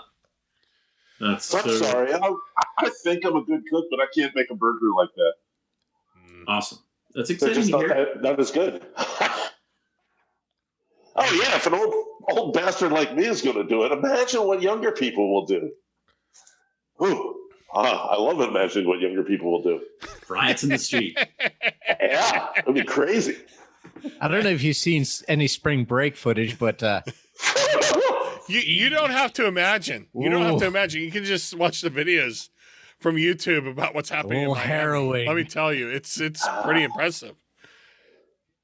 Those kids are crazy. I'm going to switch gears a hair here. And I'm kind of stuck on this, and I can't get it out of my head, so I'm going to ask it anyways. So, Ed, ESB guy, like, are you traveling Fruit Bullshit Bomb to Fruit Bullshit Bomb Brewery and, like, ticking off the different beers? Or, like, what's going on here? Like, when did this happen? How did it happen? Where did the obsession come in? Like, I really got to hear, like, where how all this started. FBSB. Okay, gotcha. No, I gotcha. It wasn't originally my idea. Another person who is in my gravity of life, she suggested that we go to they're doing all these great fruit beers and blah blah. It's like okay, and went down, and I was like, wait, are we blaming you with a fruit and eating it on a woman? This I heard that. feels awfully Wow. biblical. That might be I the heard that. poorest sentence structure I've ever heard in my fucking life. Right? I'm That sorry, was- but the point was made. I'm with you, Ed. That was. I actually followed it. I followed Wait, it. wait, That's wait. crazy. It was but I think awfully I followed biblical. it down the wrong path. Is what I think. Yeah, I right. followed. So, I feel like we're about to have a civil so war the here. fruit. So the fruit beer from the Tree of Knowledge. Somebody says fruit and The Tree of Knowledge I'm of leaving. Facebook. Hey, we That's should go not try knowledge. this. And I'm like, okay. Right. Next so, thing I know, I'm in Gettysburg. And I'm so like, Eve okay. is saying there, saying, Adam. have Oh, the there was fruit only beer. one place. There's only one place you went to. See, I got this picture of you going place to place to place, searching out these No. things. It was literally Fourscore Brewing in Gettysburg, and we went down there, and I was like, yeah, we'll see what this is all about. And I'm like, I'm smarter than these guys, of course, because I'm a jackass. So I'm like, okay. And we try two of them, and I go, these are amazing. I actually went down there to try Derek Wolf's collaboration with theirs, and we just by proxy got some of their other beers. Wasn't that and they just a were- lactose cinnamon bomb? It was it was really good. For my palate, it was great. Okay, why I- don't you just eat a fucking cinnamon? That's what I wanna love know. Derek. I don't love get Derek, this. but like that was a Because- lactose cinnamon bomb, wasn't it? Because then I couldn't go to Gettysburg and do all the touristy stuff. We ghost tour. No, we didn't do any of that. I did a ghost tour for beers, I guess. Is what I, You is go that out what there I'm and supposed to say here? look at Pickett's charge and stare down and we tried them, and then a couple weeks later, they're like, "Bro," and I'm getting, "Hey Ed, we should try this." I'm like, "Oh my god!" And then we go back down, and I'm like, "These are really good." And they were doing IP theft on there with the bombs from Super Mario Brothers on it. They were really good. I can't. Their beers are all really good, and I was like, yeah, these guys are gonna stink or whatever. No, it's really well done down there. I have no complaints. So no, I'm not going brewery to brewery. Where are you going next? Where are you going next? We're I'll tell following you Ed. what. Where's the wanna know. fruitiest beer you got? Yep. Let's Well- go. I want Where to know went where next Ed's was- going. Ed, you went to the 0 Day soft opening though, didn't you? We could talk Yes, about I did. that. I did. I got the Sundays. I went Sunday night, and it's really well done. That place is insane. It looks pretty. From It looks awesome. knowing Theo Yeah. from Circuit City when he worked there, and then Tweeter and him and his significant other were dating and blah, blah, blah. And then seeing him at a homebrew competition, and then he's opening 0 Day. I had to go to the goddamn Harrisburg City Council meetings to vouch for him and all that stuff. And then now he's opening this Terror Dome in Midtown Harrisburg that's insane with like outside courtyard seating with all the fireplaces and everything. And they got the brewery, and it's unfreaking believable. And the food was phenomenal. I could not believe it, and I could not be more proud of my boy. They're doing a great job. I have no complaints. It's really cool. It's a And great exciting. location. tonight It's a was their great actual location. to the public grand opening, and so I was lucky enough to get invited to the soft opening. But man, really well done, and everything is really great. I could not. This is why it freaks me out when the hand wringers start going, well, is the craft beer bubble going to burst? No. Yeah. Okay, I mean, because first off, not a bubble. okay. I don't know, Lou. We've talked about on this podcast for a long time about the Dude. bloodletting that will come. Talk I to don't John. know. John's almost as old as I am in industry years. There's gonna be I was a librarian for retraction. too There's long. gonna be retraction. You know what? Okay, do you remember a year ago that we were saying, there's going to be 3,000 breweries closed in a year? Did that happen? No, freaking places opened. Yep. You There's gonna know, be I think we're going to see an explosion of openings. I agree.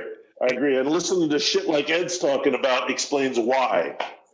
Because we like this. And honestly, it went against everything that I'm not talking about the fruit bomb bullshit. That's not especially what I'm with talking COVID about. happening.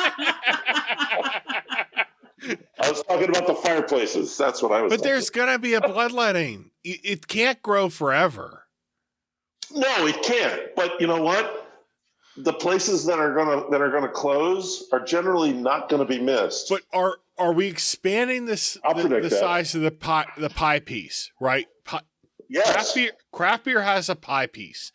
As Yeah. long as that pie piece continues to grow, yes, we can put more breweries into it. Sure.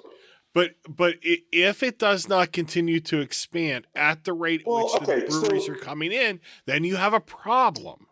In 1995, if craft beer had continued to grow at the rate it was in 1995, yes, AB would have been out of business. But in 2006. if is doing an awful lot of work there, Lou, you would admit. If is doing What's a that? lot. If that word "if" is doing a lot of work there. Oh, sure. Okay. We're not going to see that same rate of growth. Are we going to see? I mean, it's going to, because you're talking about still large increases in volume, slower percentage growth.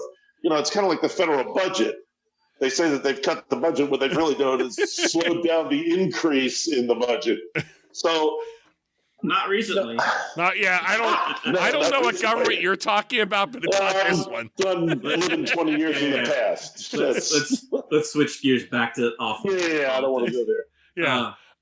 So a lot of what we're seeing, I had a conversation the other day. I'm gonna digress a little bit with a guy who has a business of making something that has with food. He's roasting coffee. Sorry, he's roasting coffee. Oh God! You're going back to your roots. I know. I like how you said making food. Wait, no, roasting coffee. So he's roasting coffee. He has some great coffee shops in the area. Really good at what he does. And is opening up a restaurant. And for whatever reason, the decision was to transition into the restaurant world. And then he says, I can't get a license, an alcohol license, at a price that I can afford. Yep. What do you think about me opening a brewery? Yeah, So that's the trick. I think a lot of what we're seeing is restaurateurs finding a way to sell. Well, certainly in Pennsylvania, In Pennsylvania, in our get a brewery hyper-local license, backyard. and half the taps can be other Pennsylvania breweries. Sure. And you can sell. I mean, I know Pennsylvania there's wine a small distiller I know that, you know, he's got he sells his own cocktails, and he's got 2 taps of Yingling, and he's doing a good business.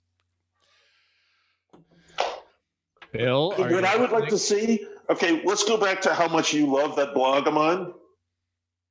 Okay, the licensing system in Pennsylvania is screwed. If you want to serve beer at your pizzeria, there should be a $500 license that lets you do that. And all that has to do is you apply for it, you put up a bond, and you're not a felon. Done. Love it. But we'll never see that because It'll never happen. we'll never see it because, you know, the guy down the hill here that has the hotel license for the Milheim Hotel, it will cut the value of his business by 80% because a lot of the value of his business is in that freaking piece of paper. But that's what needs to happen. I mean, it's holding back employment, it's holding back tax revenue, and it's holding back occasions, John. Hallelujah. Preach it. Right? Yeah. I hear it. You know, our licensing system is screwed. You know? When you think about in Chester County, I think it's like $500,000 for the liquor license. That seems That's cheap. for the paper. I gotta be honest. That Yeah, sounds cheap. That's cheap for Jersey. But in Pennsylvania, 500,000. I mean, I think the most one's going for is 650, and that was a supermarket buying one. Well, the Just so they can supermarket, sell 6-packs. the supermarkets have to have really changed the It's like a value. freaking black hole in the system. Right, they're just sitting there. Their ability to pay it has driven the costs way up. It's because, I mean, I know we're not going to get into politics here, but it's because the legislature doesn't want to do anything. Well, and they let the PLCB regulate that into existence. And I don't think this is overly political. I don't, because I think it. Okay, good. I don't think so either. I do think this cuts across political lines. Cuts across. Yes. You know, Democrat, Republican. Personally, well, it certainly does with voters. It doesn't with legislators. Yeah, I've always said that matters related to the PLCB just felt like the unguarded laid-up of American politics. That when you talked to real folks about about how alcohol should be regulated and sold within Pennsylvania. It was the unguarded layup. Like, people understood that what we had as a system was just stupid. It didn't make any sense. The cost of liquor was too high. About 5 years ago, I started hearing the argument, well, of course it's stupid. And if we were starting over, we'd never do that. But we have, and we did, so we have to work with what we have. I'm like, oh, that argument makes no sense at all. Yes, I understand that eating a pound of salt every morning is a bad idea, but we've been doing it for years. So we're going to have to keep doing it. And I don't know, maybe cut back to 15 ounces a day. Come on. Look, you got Sunday sales. I don't know what you're bitching about. And you have supermarket beer. I don't, actually. I don't. Some supermarkets. Which I think for the small brewery might be a diminishing return. John, you're trying to jump Sunday in. sales? Well, I feel like I just need to, maybe this isn't the right way to put it, but we've been working with these small, family-owned, independent beer distributors and restaurants for a very long time, and they built their existence on an equity of license and sales. So I'm just a little cautious to kind of just throw to the wind a concept of devaluing something that and that's exactly what it would do, because they played the game by the rules. They did they had to do it the way that they were told to do it, and man, like I don't want to see like their complete existence just go away. Here's my problem with that, and I do have a problem. I still understand it, and I have friends who are distributors in the Pennsylvania sense, essentially beer retailers. And I have friends in the wholesaler business too, but that's another story. The problem is, oh boy, I'm going to make some enemies. Screw it. The Pennsylvania Malt Beverage Distributors Association. Okay. The problem is they fought this for too long. They should have made a damn deal, and now it's too late. Right? Because that's what, you had a chance to make a deal. Turn in my beer distributor's license for an all alcohol license. Yeah. And that's your deal right there. And all of a sudden we have liquor stores in Pennsylvania. Right. You know what? There is a legislative solution to the state stores. They wrote it back in the late 80s. It's still on the web. Okay. It's hanging out there. It's already written. And it gets rid of the state stores in 6 months by creating all alcohol liquor licenses. And essentially like the Massachusetts model. I just don't want, but we didn't do it because too many stakeholders. And again, I get that. A lot of people would lose their. And I get it. I worked at a beer distributor as a second job when I was a younger man. And I loved working at that beer distributor. And the folks I worked for, I really cared for it. They were good employers. It was a great job.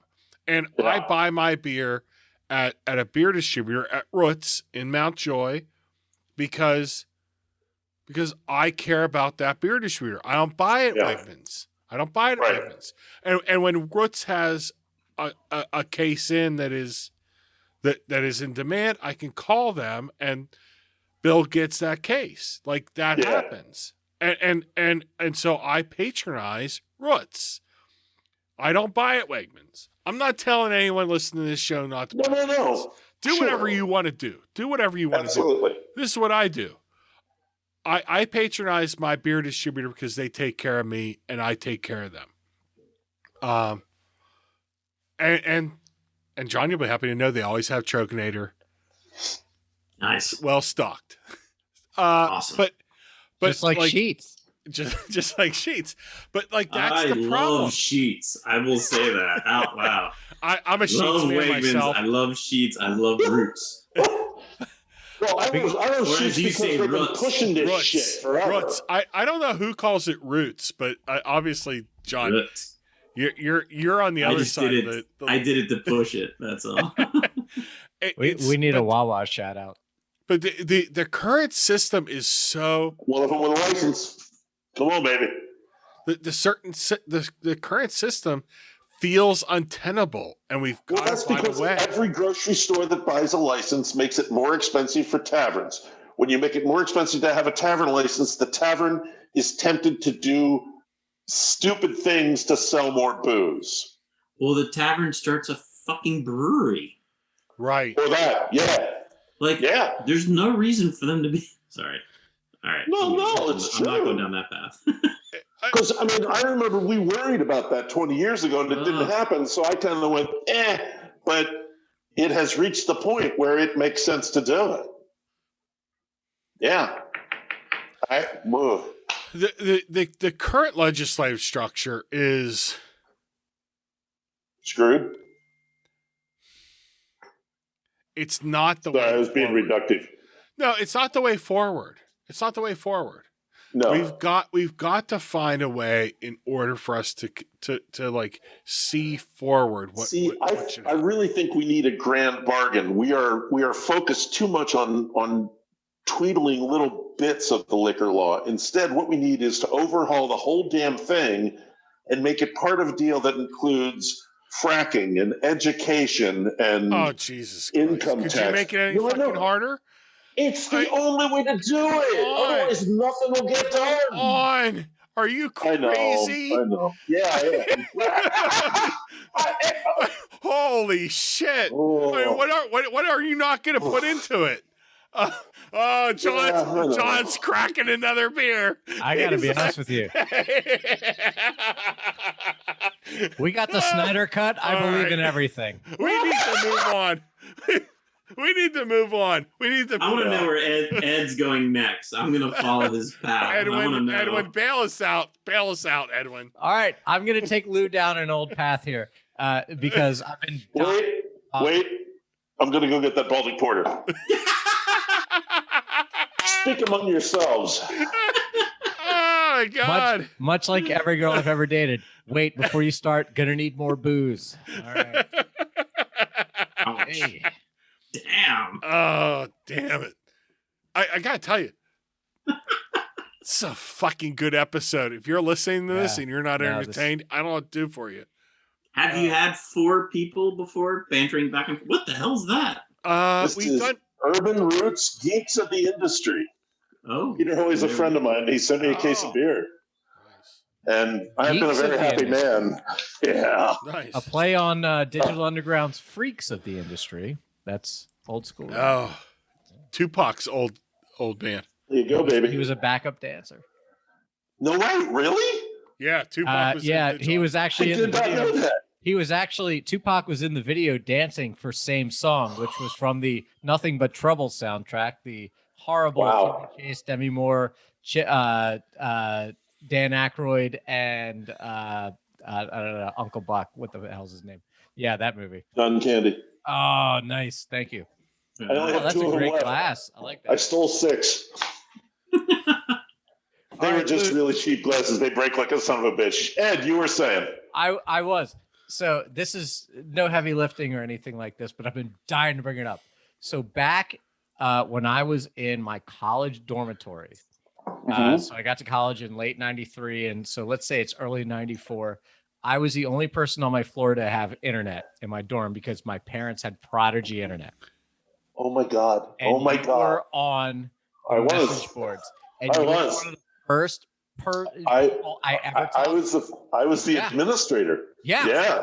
And Get the hell out of here. you talked to me. The Prodigy beer board. I was. Yeah. You talked to me about beer, and we got into it. And I'm not even. No way. Yeah. And I said, hey, we should start drinking better beer. So we did. So you caused that?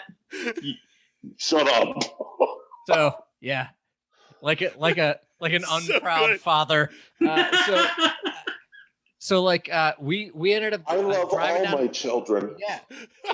So you gave me bourbon suggestions. You gave me You gave me entryway beer suggestions, and one of the ones that we got into was we drove down to Ocean City, Maryland. My parents had a place down there, and we stopped at Cambridge Brewing, I think it was, and they gave us a self tour, and we got that was when that's my son. Wild was Goose a Peter was down Austin there. brewery. Yeah, Absolutely. And- I remember that. Yeah. and I think it was Wild Goose was down there. Yeah, Wild Goose. In fact, Alan Pudgley brewed The there. first IPA I ever had was Wild Goose Brewing. And Wow. I came back and told you, like, hey, I got this. And you're like, oh, you're on the right track. You're doing all this stuff. And then Yes, my son. Yes, my I son. shit you not. This is on Prodigy Internet, which was the most basic bitch shit you've ever seen. Yeah. You know, and then fast forward a couple years later, you were speaking or doing something at State College Fest before it sucked. And it was like, oh no! You did this spank tank. You did that didn't stay in, did it? I actually still have the taster glasses from the first 10 years of that before they changed it. Wow. That's And amazing. I met you, and I said, "Hey," I even said then, "I met you on Project Internet." You're like, "That's great," and then you're like, "All right, fine." And I'm like, "He doesn't care." But no, and then fast forward another probably 10 years, and I sent you, I think, a DM on Twitter or something to ask about my buddy's birthday. My buddy Jay and I shared the same birthday to like almost the 6 hours.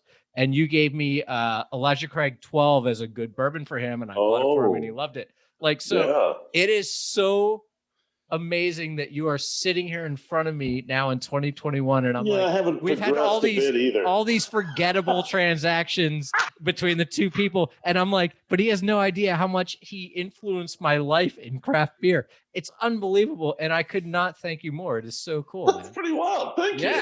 That's really wild. I knew when you is. laughed when I brought up Prodigy Internet that you were like, oh, this guy. Yeah. Like, I wasn't born in 94 like John says. So. Wow. Yeah. You know, the State College Beer Festival, I had one of the best beer nights of my life there. After the festival was over, John, you must know Pooch from Penn. Yeah. Remember him? Yeah. Okay. So Pooch took the taps, never broke them down, just like lifted them and set them on a cart. And we shoved him out to his van, and it was me and Pooch and Kovaleski and one of the Iron Hill boys. It might have been Mark. And we were all out there in the back of the Penn beer van, and Pooch dialed in the college station, and they were having blues night. So he got this rock and blues track.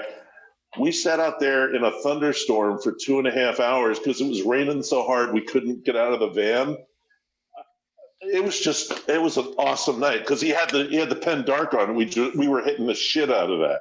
That's a nice beer. Oh, we did. That was a great night. Penn Dark is a nice beer. I always loved their Weizen. That was my favorite. Like their Penn Weizen was awesome. Well done. And the Meritzen, good beer. Yeah, absolutely. Yep. What was that one Pilsner they had that was the Kaiser? The Kaiser. Yes. The Kaiser Pilsner. They don't make that anymore, do they? I think they do. We were just talking about this. The Kaiser Pilsner was really good. Yeah. Loved that beer. So we talk about this. I mean, I just heard somebody saying it today. Well, look at me. Oh my God. This is too far gone. Sorry, I'll stop with the hands. I just heard somebody talking about this today. The consistent, I don't know, it's like the fusion rumor of beer. Lagers are making a comeback. Pilsner is getting really big. Yeah, right? So is that actually happening? No. Well, we talked about it for long enough, right? Yeah, but Jesus, we talk about Jesus too, but he hadn't come either. You know, I've been talking I remember the first time I went to GABF, I want to say it was 1996, 95. It was 95. So I actually went out there with Malt Advocate because they threw John a table and were like, hey, look, whiskey. It's kind of like beer, only stronger. And I put a notebook out on the table and said, what's hot, what's not. Just like write shit down. And everybody was writing in the what's nots like, hate IPAs. They've been going on for too long. This was in '95. Right? Yeah, I see you laughing, Ed. God damn it. I was there. I was a brewer. I was a brewer at the Oasis Brewing Company, and I wrote that. Oh. Are you serious? Dead Are you serious? No, I'm not serious. Oh. I was there. Wow. You really should have gone with that. Yeah, No, you was should there. have doubled down. And I did go to that stand. I remember seeing a whiskey stand there going, what the fuck are they doing here? And probably did I'm still not sure, but I got there. silly in that book. It wasn't that, though. Yeah. But that was, like, so at that time, we were already sick of it.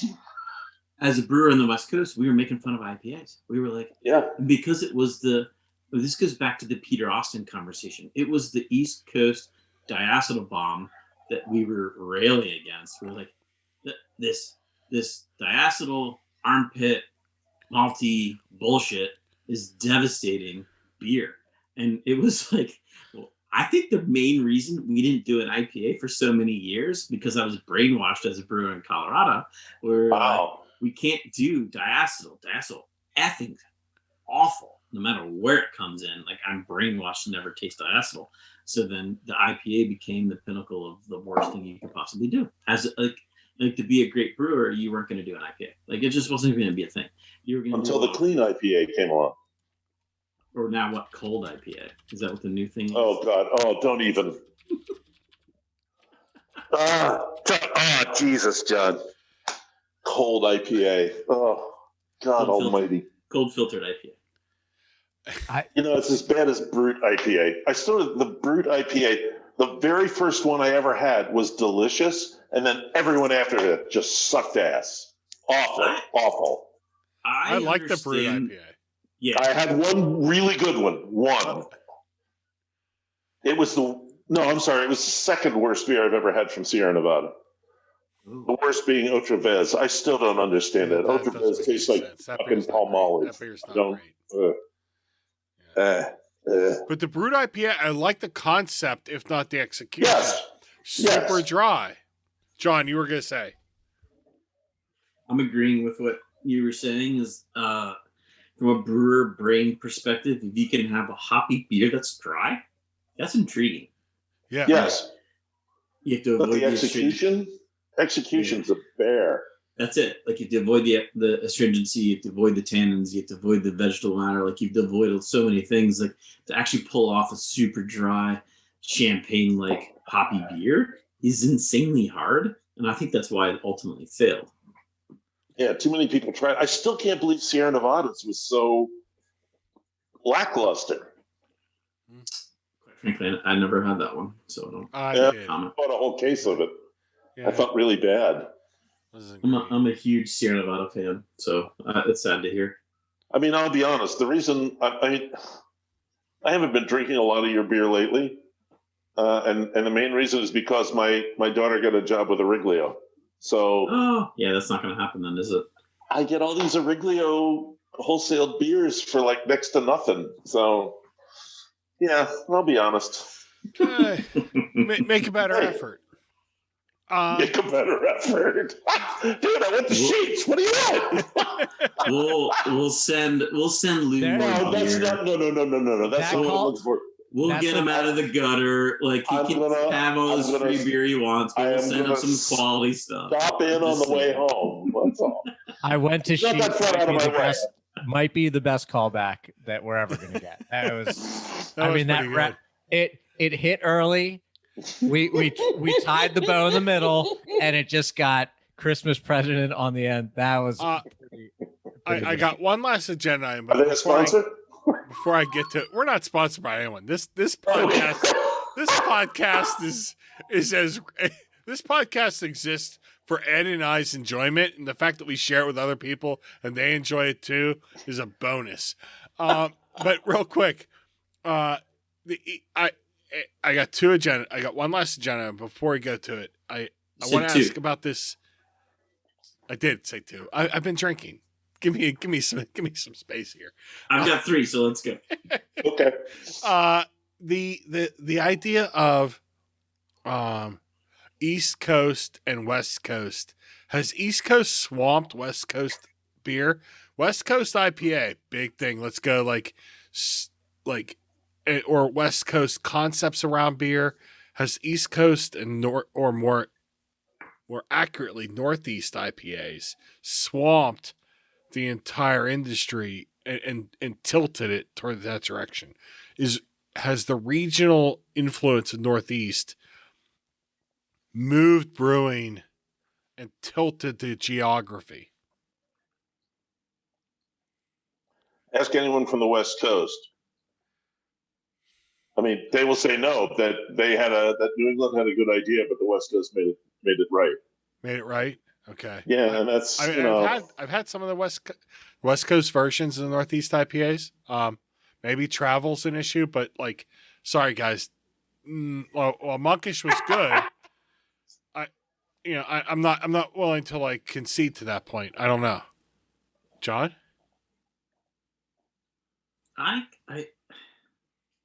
I'm getting hung up on just definition, I think. Okay. So we transitioned. When I think West Coast, I'm thinking balance of malt complexity, bitterness, and aroma, and they're pretty equal. So we're playing in the ballpark of honoring each of those kind of nuances, and we transitioned to I guess I don't know if I fully understand the Northeast IPA. I'll start with that, but you're throwing the balance in a different direction. Mm-hmm. You're giving bitterness no nod whatsoever. It's in the closet. You're doubling the dry hopping, by the way. I heard. So, yeah, you're getting rid of the bitterness, and maybe you're dry hopping with that bitterness. And you're not fermenting the full way, so you're letting residual sugar in the body, which throws the balance to a aromatic heaviness, which is great and all, and then kind of counterbalancing that with deep richness. So you have aromatic complexity, but deep richness of texture. So you have two nuances in that sense. Transition to. Do you want to talk about packaging? No. Okay. And then we transition to maybe newer West Coast mentality, where they're taking that aromatic heaviness and I will say under fermented body richness is the other way to put it. Deliberately under fermented. Deliberately. That's an intent thing again.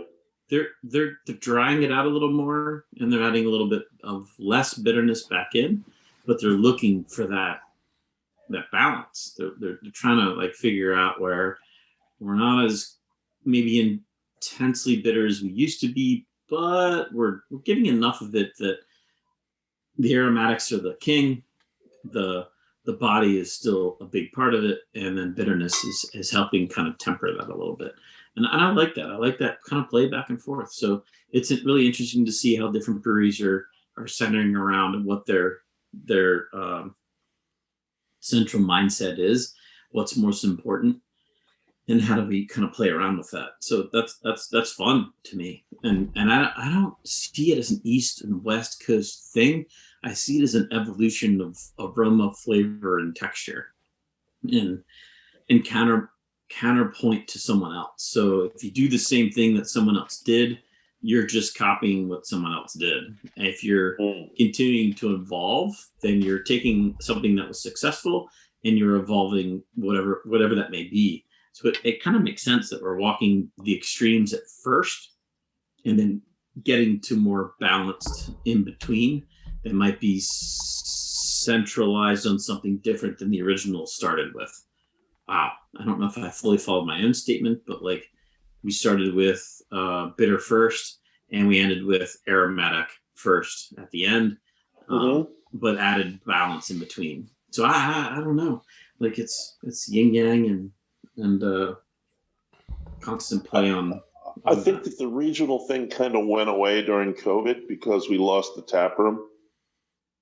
And I think the tap rooms were bringing the whole regionality thing back because things were getting very, you heard what the guy 50 miles away was doing, and you started doing that too. And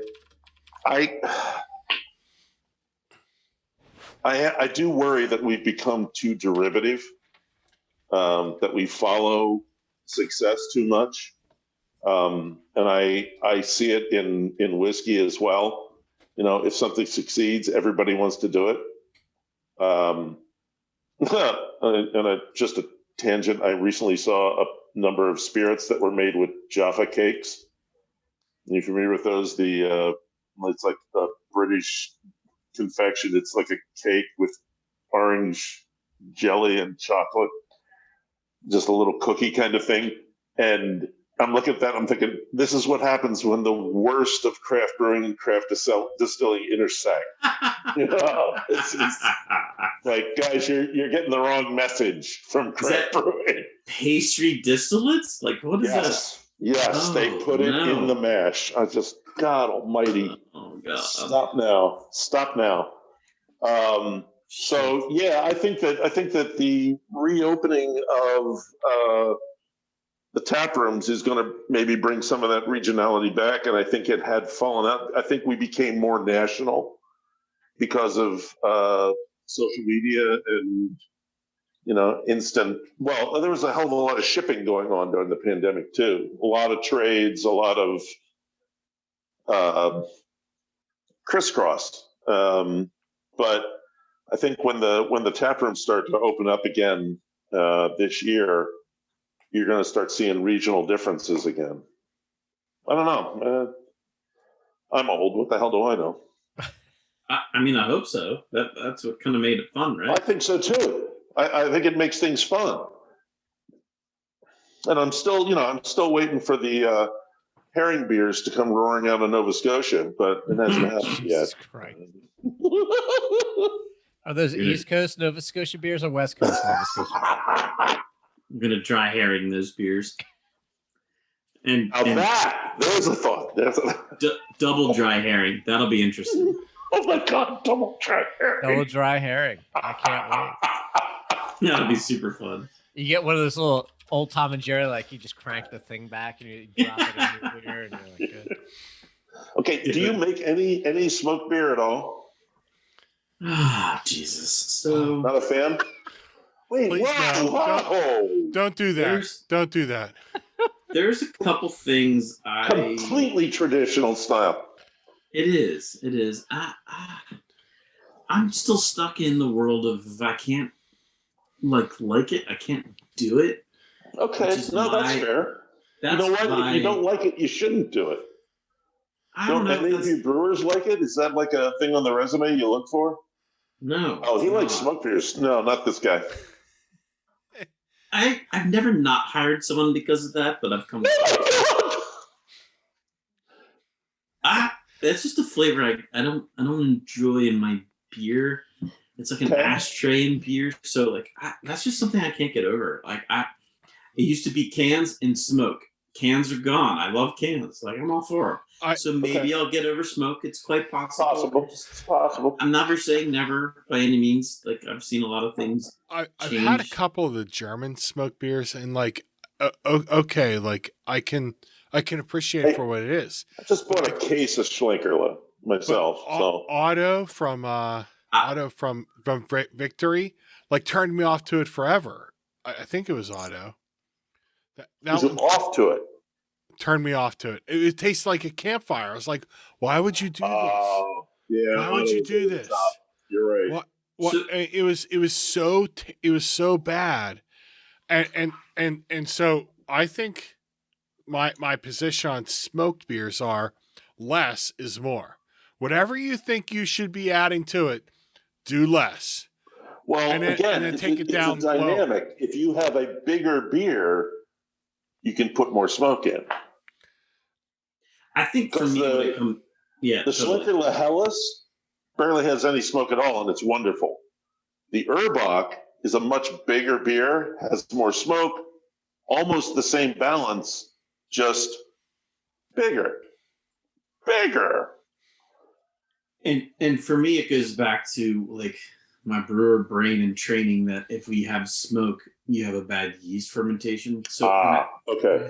I just can't get over it. So like Yep. I love yeasty, like yeast forward beers like Dreamweaver and Mad Elf and like Jovial and Le Grave, where we rely on the yeast to create flavor that I love.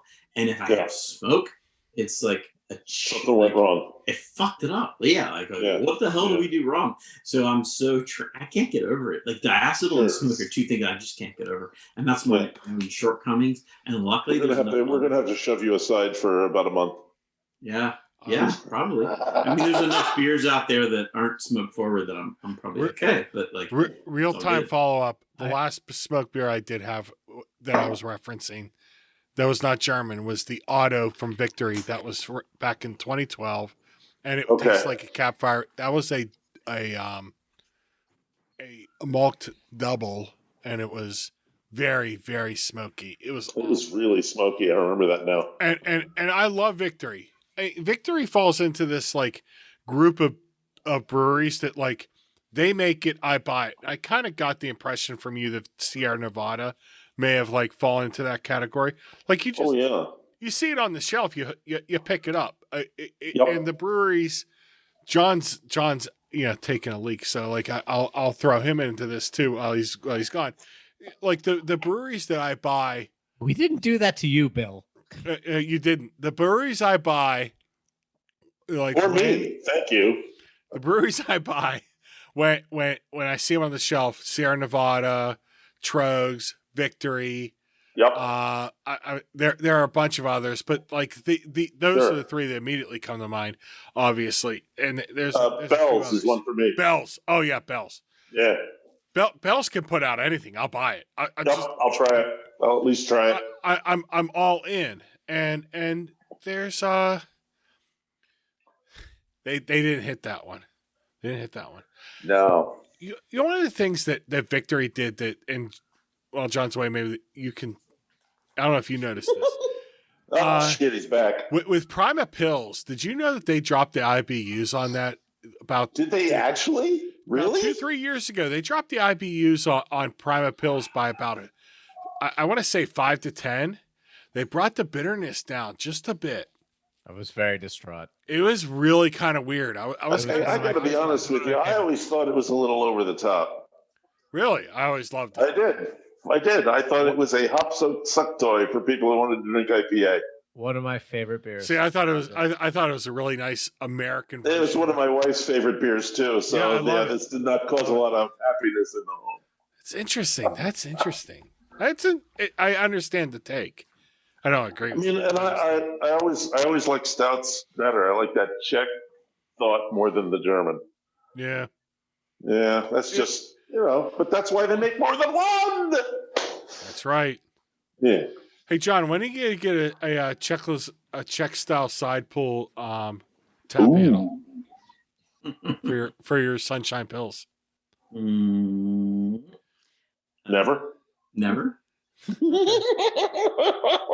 That's a good answer. That's a good answer.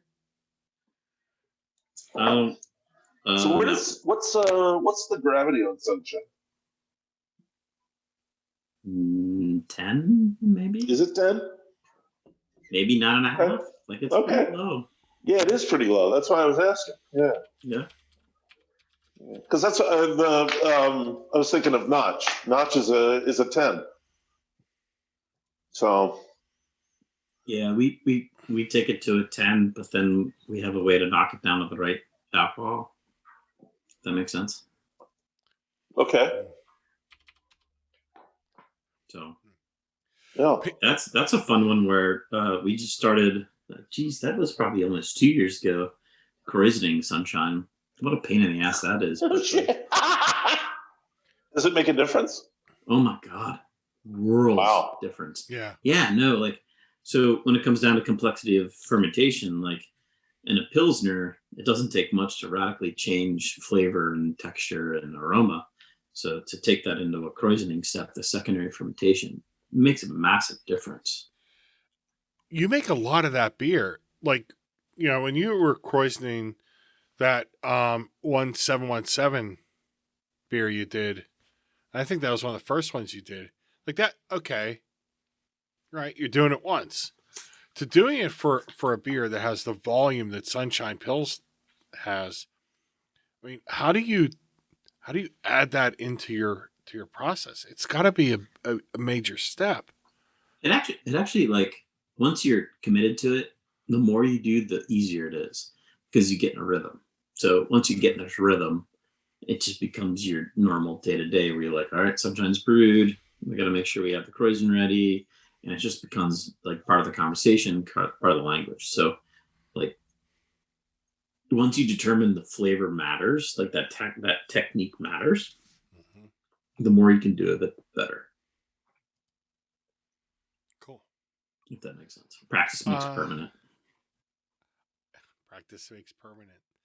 I was waiting for you to work that in. I only had one more agenda item. I know you may have a couple others, but I don't want this to get lost. The IFS is the official podcast for Tröegs parking news. So when you make changes to parking, you will do that on this podcast or through Bearcat on Beer, because parking matters a lot to me, and I really care about it. And we have been the ones to break this news time and again.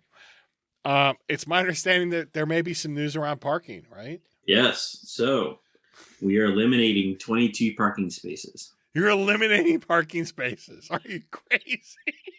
And then at the same time, I'm adding 28 parking spaces next door to that, and then 75 in a field next door. All right. So and are you going to give them a shuttle bus or something? Or? Well, you'll have to walk, unfortunately, but that's probably good for us. Yeah. So like you can walk off. We're adding onto our packaging room. Oh, there we go. Oh, there you go. I should have grabbed that. It's time. Damn it. Lou's always one up on me. Yeah. So we're gonna expand our packaging area, which means we're gonna take a parking lot and turn it into basically a building that houses really amazing can You line. need that? Oh wow. For real? Yep. For a handle. And it's okay. Sorry. We'll come back to your parking real quick. Yeah, we get back to let's get back to Lew. Lew, what are you drinking? JTS Brown, which some of you may know from The Hustler. That was Paul Newman's choice when they called out for bourbon. JTS Brown. This is a bottom shelf brand that gets no advertising at all, and no one talk about this. This is like freaking Fight Club, but $24 a handle, 100 proof, delicious. It gets the Lew Bryson. Pretty much only get it in Kentucky. I've never seen it. I've never seen it. No, Wait, you can find that in the Pennsylvania State Store. There's the back label. It's a beauty, isn't it? No, this is pretty much Kentucky and Ohio only. No. Yeah. Sure, Lew. Thanks, man. Well, it's not that far away. Yeah, there are some whiskeys that I buy whenever I go out there. I'm not looking for Blanton's. Fair enough. Yeah. So John, back to parking. You're going to expand your canning area, which is going to push out. Would that be the area where that little pavilion is? Is that where that's going to be at? Right. So the pavilions, unfortunately, well, that's falling apart right now. But yeah, that's going to go away. The whole thing is going to be the new packaging hall and a wastewater treatment. So eventually, we'll be able to take our effluent and make electricity from it. That's secondary. The first thing is more cans. So we have a really cool high tech. Oh, what does Ed have? Ed, what do you got? What does it have? You're on mute. He's on mute. It looks like Eagles Rare. No, this is the Weller. I won this in the PA lottery. The 134.5 proof. Oh, the foolproof Weller. Yeah. Nice. Oh, Nice. I'm gonna pour a splash. Oh no. That's not not foolproof Weller. That's William LaRue Weller. Yes. That's antique collection shit. Yeah. That's Ooh. I'm just trying to carry myself with Lou right now. so I got it. That's a hard got a cat. double bottle of Wellers behind me. I love Wellers. Yeah. Wellers is really nice. What turned me on the Wellers was when someone said, "Well, if you think Pappy's interesting, why don't you try Wellers?" And I was like, "Oh, this is much more interesting. I like this a lot better, and I can actually get it." So Pappy's great. I've hit the lottery twice for the smaller bottles, but yeah, I'm 2 for 4. I'm doing well. Nice. Sorry, John. Back to parking. Okay, We'll try no a worries. third time. So the pavilion's falling apart. Go on with the falling chlorophyll. apart. We're gonna tear that down, put it in a packaging hall, and then we're actually like in front of the docks, just tearing out all the dirt, making this giant area where the trucks can turn around and also park. People can park, and then over in the field, we're gonna add 70, 75 parking spots. So ultimately, we'll net positive by quite a few in the future. Now, underneath your current parking space, you have rain runoff treatment. Are you going to be expanding the rain runoff treatment, or is that? We built that big enough to kind of take this into consideration. This is part of our 5 to 10 year plan. Oh, what else do you have in your 5-10 year plan that you'd like to talk about today? Can you forgive my ignorance? I need to ask because I haven't been in way too long. What's your solar situation? Solar as in solar power? Yeah. Do you have anything on site? That's in the works right now. We're putting basically $1 million worth of solar panels on the roof. Really? Someone didn't listen to our last John podcast. I don't listen to any of your shit. That's so we're Glad to have you on, Lou. Glad to have you on. Really glad to have you on. You're a great guest. Hey, I don't give a listen to any shit about this podcast. I'm sorry. but I'll come on to hawk my shit. Anyway, but go ahead, John. I don't listen, but buy my book. Wow. Why am I laughing? Tough crowd. We have the packaging expansion in the works. We're waiting for that to finalize before we did the solar panels. So we're doing solar panels. We're changing a lot of our turf grass into meadowlands to pollinate bees. Nice. And we're adding Wow. bike paths and such. So we're Okay. we're bringing more natural environment into the surroundings around the building as well as adding Where would the bike path packaging capacity. hook up to? Where would the bike path? So we're trying to ultimately, the goal is to get from, we can only go as far as blue green, but like the mall to the bridge is we're trying to pull people off of Hershey Park Drive and bring them on to Tröegs World. So you can right now the bike path goes on Hershey Park Drive, and if you're familiar with the area, that's a lot of fast traffic. So we're trying to give you like a much softer path to go on. So that's nice. It'll take us a few years to get all of that done because we don't have control of the whole property all the way to the bridge. But yeah, that's the goal. Nice. Really naturalize as best as we can. Great. Getting there. No, really? Is it time? Yeah, I Bill, don't know. I think we're out of steam. We covered the whole. We did. The whole We agenda. talked about the LCB. We talked about the loggers. We talked about Wow, a lot of shit. Everyone got to make fun of Ed. It was Ed's great. bullshit. Fruit beers.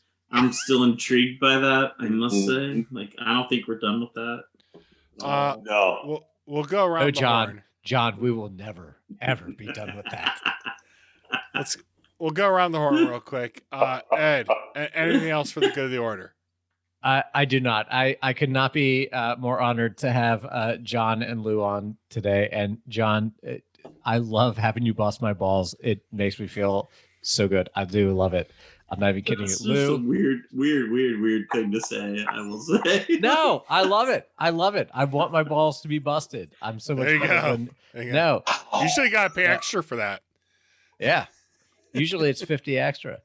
Lew, I already told you we go way That back was on awesome. verbally and or virtually, excuse me, not verbally. I'm getting a little drunk. But no, it's such an honor to have you on. It's great to see you, and I hope to see you soon, maybe personally. Thanks for coming on. You and John are both great guys, and we could not be more honored to have you on. Thank you so much. Yeah, cool. John, I'll do a little bit of the lifting for you. The Triple Nator is currently on sale, $20 a 4-pack. I already went in and $19.99. $19.99. $19.99.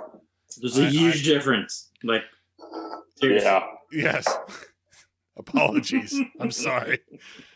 Yeah. Justin would be calling me about that one. Limits are in place. Limits are in place. And pre-sale has not sold out. I bought my So- pre-sale. I got my limit. I got my 8 bottles. I'll be there Thursday purchasing it. Thank you for this bottle, and I look forward to Thank you. I look forward to picking up some of my own hard-earned money on Thursday. It's currently still available, right? This podcast will be up tomorrow, Wednesday, the day before it releases. So folks who want to get it, you can still get in. Triple Nator, great beer. Thanks for coming on. Anything else you want to plug while you're on? Yeah. So, well, I don't need to plug anything. I'll start with that, but I will back up and say we took our licks and understand our beatings in regards to Double Nugget, and for this beer we put limits in place, and we tried to brew enough of it that we like the pre-order system where people that don't want to stress out about ordering beer can get it ahead of time. I'm super excited to say we have not sold out on the pre-order. Most people would not say that. Our goal was to not sell out, so we put enough in there that we could get to the day of release. I don't know if we're getting it all the way to that day, but we're really freaking close, so I'm excited about that. You are a whack job, and you are my kind of whack job. Backwards, right? Like, we don't want the line culture. Like, our goal is to make it accessible. So we're trying to reach as many customers that are into this as possible, with the mindset that I hope they get enough that if they buy a 4-pack, they only drink one and save the other 3. I will be super excited to have a conversation in 4 years about how this beer has changed. Hopefully for the better. Yeah, that was my focus, was to make sure that we can spread it out, get to enough people, and they understand the intent behind the beer. So that's maybe the plug, but maybe not the plug. I will also say that, like, I'm super excited to be on with Lew. Like, it's weird, but like, being the voice of craft beer for so long. If there was a Pennsylvania brewer to be on with, no bullshit. I have a tremendous amount of respect for you. Thanks, Lew. I appreciate that. Yeah, well, Lew has been the leader in talking about not only just craft beer, but Pennsylvania craft beer for as long as I can remember. So, like, having to share the screen with him, it's not videotaped, I understand, but like, to share the airwaves with him is just awesome. In an unscripted, like, all no hands barred, pre-text savvy back and forth with Urban involved, blah blah blah. Like, I'm honored and excited to have this time with him. So like, Well, I'm grateful because I think it was Chris that helped me get in on the first edition of Pennsylvania Brewers. He said something to the people at Stackpole and got me in there. I mean, that's what my editor told me. So I'm grateful. Got me going. Not you, Chris. Yeah, not you. you earned it way more than a mention. That's for sure. Like having your voice, your point of view, and your way of writing was way more important than Trish just saying, "Hey, I know this guy that like can write really well." So I don't want to put too much weight on that by any means. Yeah, well, like, geez, that's a long time ago. Okay, we're embarrassing each other now. Stop. I don't get embarrassed. Like, Okay, I'll start all with that. Very thick That's cool. skin. I don't get upset when people hate my beer because when Ed gives me shit all the time, Oh, I'm totally screw cool him. with it. When Bill says my parking sucks, I'm totally cool with it. It used Don't to insult suck. the beer. It used to suck. Used to suck. I hope to God it sucks again. That means people are going out and they're doing shit. I want it to be Yes. I bad. agree. I want I it hope to be it sucks awful. again. Not a soon. terrible take. Not a terrible take. I want lines. I want chaos. I love chaos. I want intensity. I want energy. I want people to get out and do their thing. I am so excited to hear Lew gets his shot and he goes out and he crushes the world. That is exciting. That means that maybe there's a ton of people going out to get their cheeseburgers, and I need to just serve cheeseburgers and we're good to go. That's my take from today. Cool. Let's all get our shots and record live next time. I think that's what we should do. And if I got one thing to say, Milheim, I got a porch and I got a brew pub. Well, it sounds like we're going to do a live show from that. Can we? Yeah, do we're that? gonna do a live show. Yeah. We're gonna try. All right. Oh, can we hit Sealands Grove on the way up? Because that would be really fucking cool. Oh, I my love God. Sealands Grove. yeah. Do I need a driver then? We should Yeah. just rent. Can we rent a van? We could do that. And we can We do that. I know a guy. Yeah. No, I do that all the time. When I used to have we don't have events anymore, but when we used to have events, we get a van and they just take us wherever we need to go. Yeah, we should do I that. got 4 beds on the 3rd floor. And live Just saying. show in Sealands Grove, and then at Elk. I mean, come on. Can we do that? Can we like do lunch at Sealands Grove and like Yeah. afternoon at Elk? Yep. Yes. Yep. We could totally do that. Hey, I'm in. You can do a 3rd show with bourbon on the porch, is all I'm saying. Yes, I don't know if I please. want that recorded. We'll record lunch and dinner, not dessert. Okay.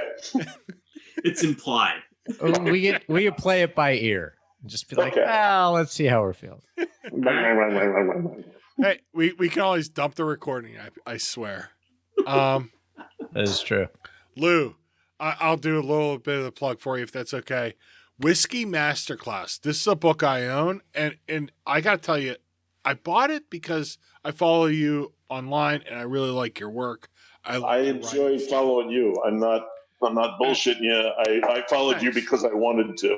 Yeah, I really like what you have to say. And Whiskey Masterclass, I'm not a whiskey guy, but I've started to like push myself into it a little bit. What I liked about it is it gave me more words for how I think about beer. Because Nice. I really care about like how I think about my concepts and how I add context to how I feel about things. And by reading about this other subject, it gave me an analogy that I could work towards. And for that reason alone, I really liked it. Forget about the fact that I was learning more about, Scotch, bourbon, rye, Irish whiskeys, and I will tell you, Canadian whiskey's not my favorite, but like you promised me they were good ones. I'll change your mind. Yeah, you could. I think you could. If anyone could, it would be you. And so I will. It's a great book. Link in the show notes. Definitely pick it up. Thank you. It's $17. it's money well spent. If only because it gives you additional context. So I'll plug that for you. What else you got to wrap up? Well, I got to tell you, I mean, right after that, on the coattails of that, after hearing John talk tonight, I really think I ought to do the same treatment for beer. I ought to do another book because, I mean, all those things you were saying, John, fermentation temperature, water chemistry, all that stuff. I mean, Whiskey Masterclass is about all the little things that go into creating the aroma and flavor of whiskey. That needs to be done for beer. So people can understand that it's not just, what yeast did you use? What malt did you use? It's so much more than that. I mean, so much of it is process. And that's not, people don't get that. I want to help explain that for people. Because if I have, a talent, it is for making complex processes easier to understand. And I mean, I've been away from beer too damn long. I want to come back and I want to do that. So it'd be cool. Thank you for having me on. I appreciate the invite. I mean, I particularly appreciate being on with John. Like I said, I respect the hell out of John. Have for a long time. I mean, I said tonight, I was disappointed in a couple of beers from Sierra Nevada. I still have not had a beer from Tröegs that disappointed me. I'll work on that. Okay, cool. That's cool. Make a smoke beer. It probably will. Not gonna happen. Oh, okay, good. Hey, but Lew, I think you and I can make Lew, you and I can make something happen. Goal. You recently had the Splinter Goal. You cracked it open. You really liked it, right? Yes. Yeah, you really liked it. Yeah, dude, you didn't I like really that like beer? that shit too. It's super good, isn't it? Oh my Man, god! Wouldn't it be nice to get a nice big champagne bottle of that again? Wouldn't it be nice? Oh, it'd be so good. Yeah. Yeah. All right. On that note, I'm gonna hit stop.